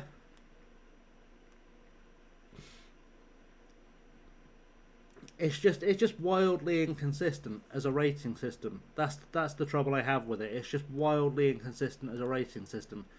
It doesn't make any sense. Like, they've not... You can tell they've done the absolute bare minimum.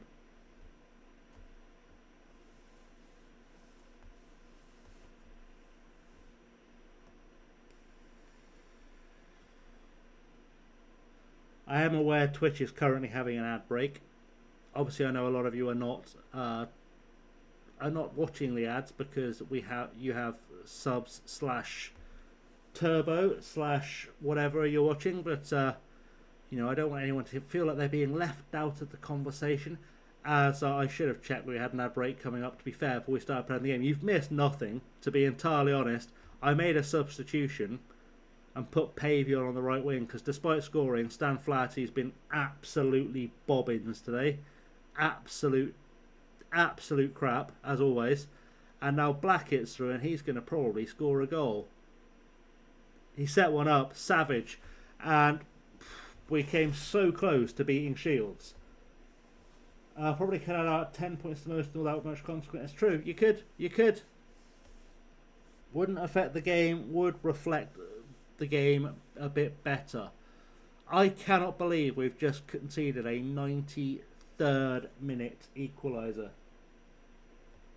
I've just seen we've found out how to see condition on the formation in game. Took a month, yeah. Yeah.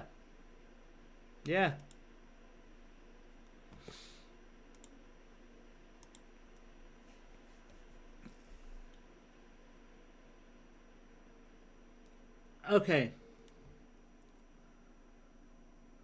So, a 1-1 draw against Shields isn't bad. I mean, that puts us still in 12th in the table. We are slowly losing ground to the playoffs. It has to be said, we're now 5 points off the playoffs. It does feel like this could be a 2-season stretch for us in the National League North, unless I can figure out something tactically here to make us better.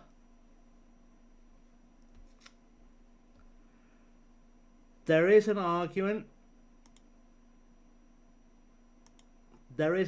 here to break out the Chelsea smasher, which isn't at all much different from what we had, but it does have that kind of Christmas tree out of possession, which I quite like. Is it going to get the best out of Flaherty? Probably not. Is anything going to get the best out of Flaherty? Probably not. Is it potentially quite effective? Maybe. Like, if we put our best 11 into it, yeah. Waldron becomes a better player. Domi starts to look a better player at left wing back. Capin gets in there somehow, which I guess I see. We can give it a go. We'll give it a go. Right, for now, I'm going to hit the old save button. We're going to say goodbye to our lovely friends on YouTube. I'm going to go on BRB for sort of 10 minutes, get us set up for the zombies. And I think that's probably a good place to make the switch over. So everyone, time to stretch your legs, go and do what you do, and we will return with zombies in the very near future. If you're on YouTube, thank you for watching. If you're on the VOD, thank you for watching, like, subscribe, blah, blah, blah, blah, blah. You know the drill. And if you're on Twitch, stick around and we'll have some fun momentarily.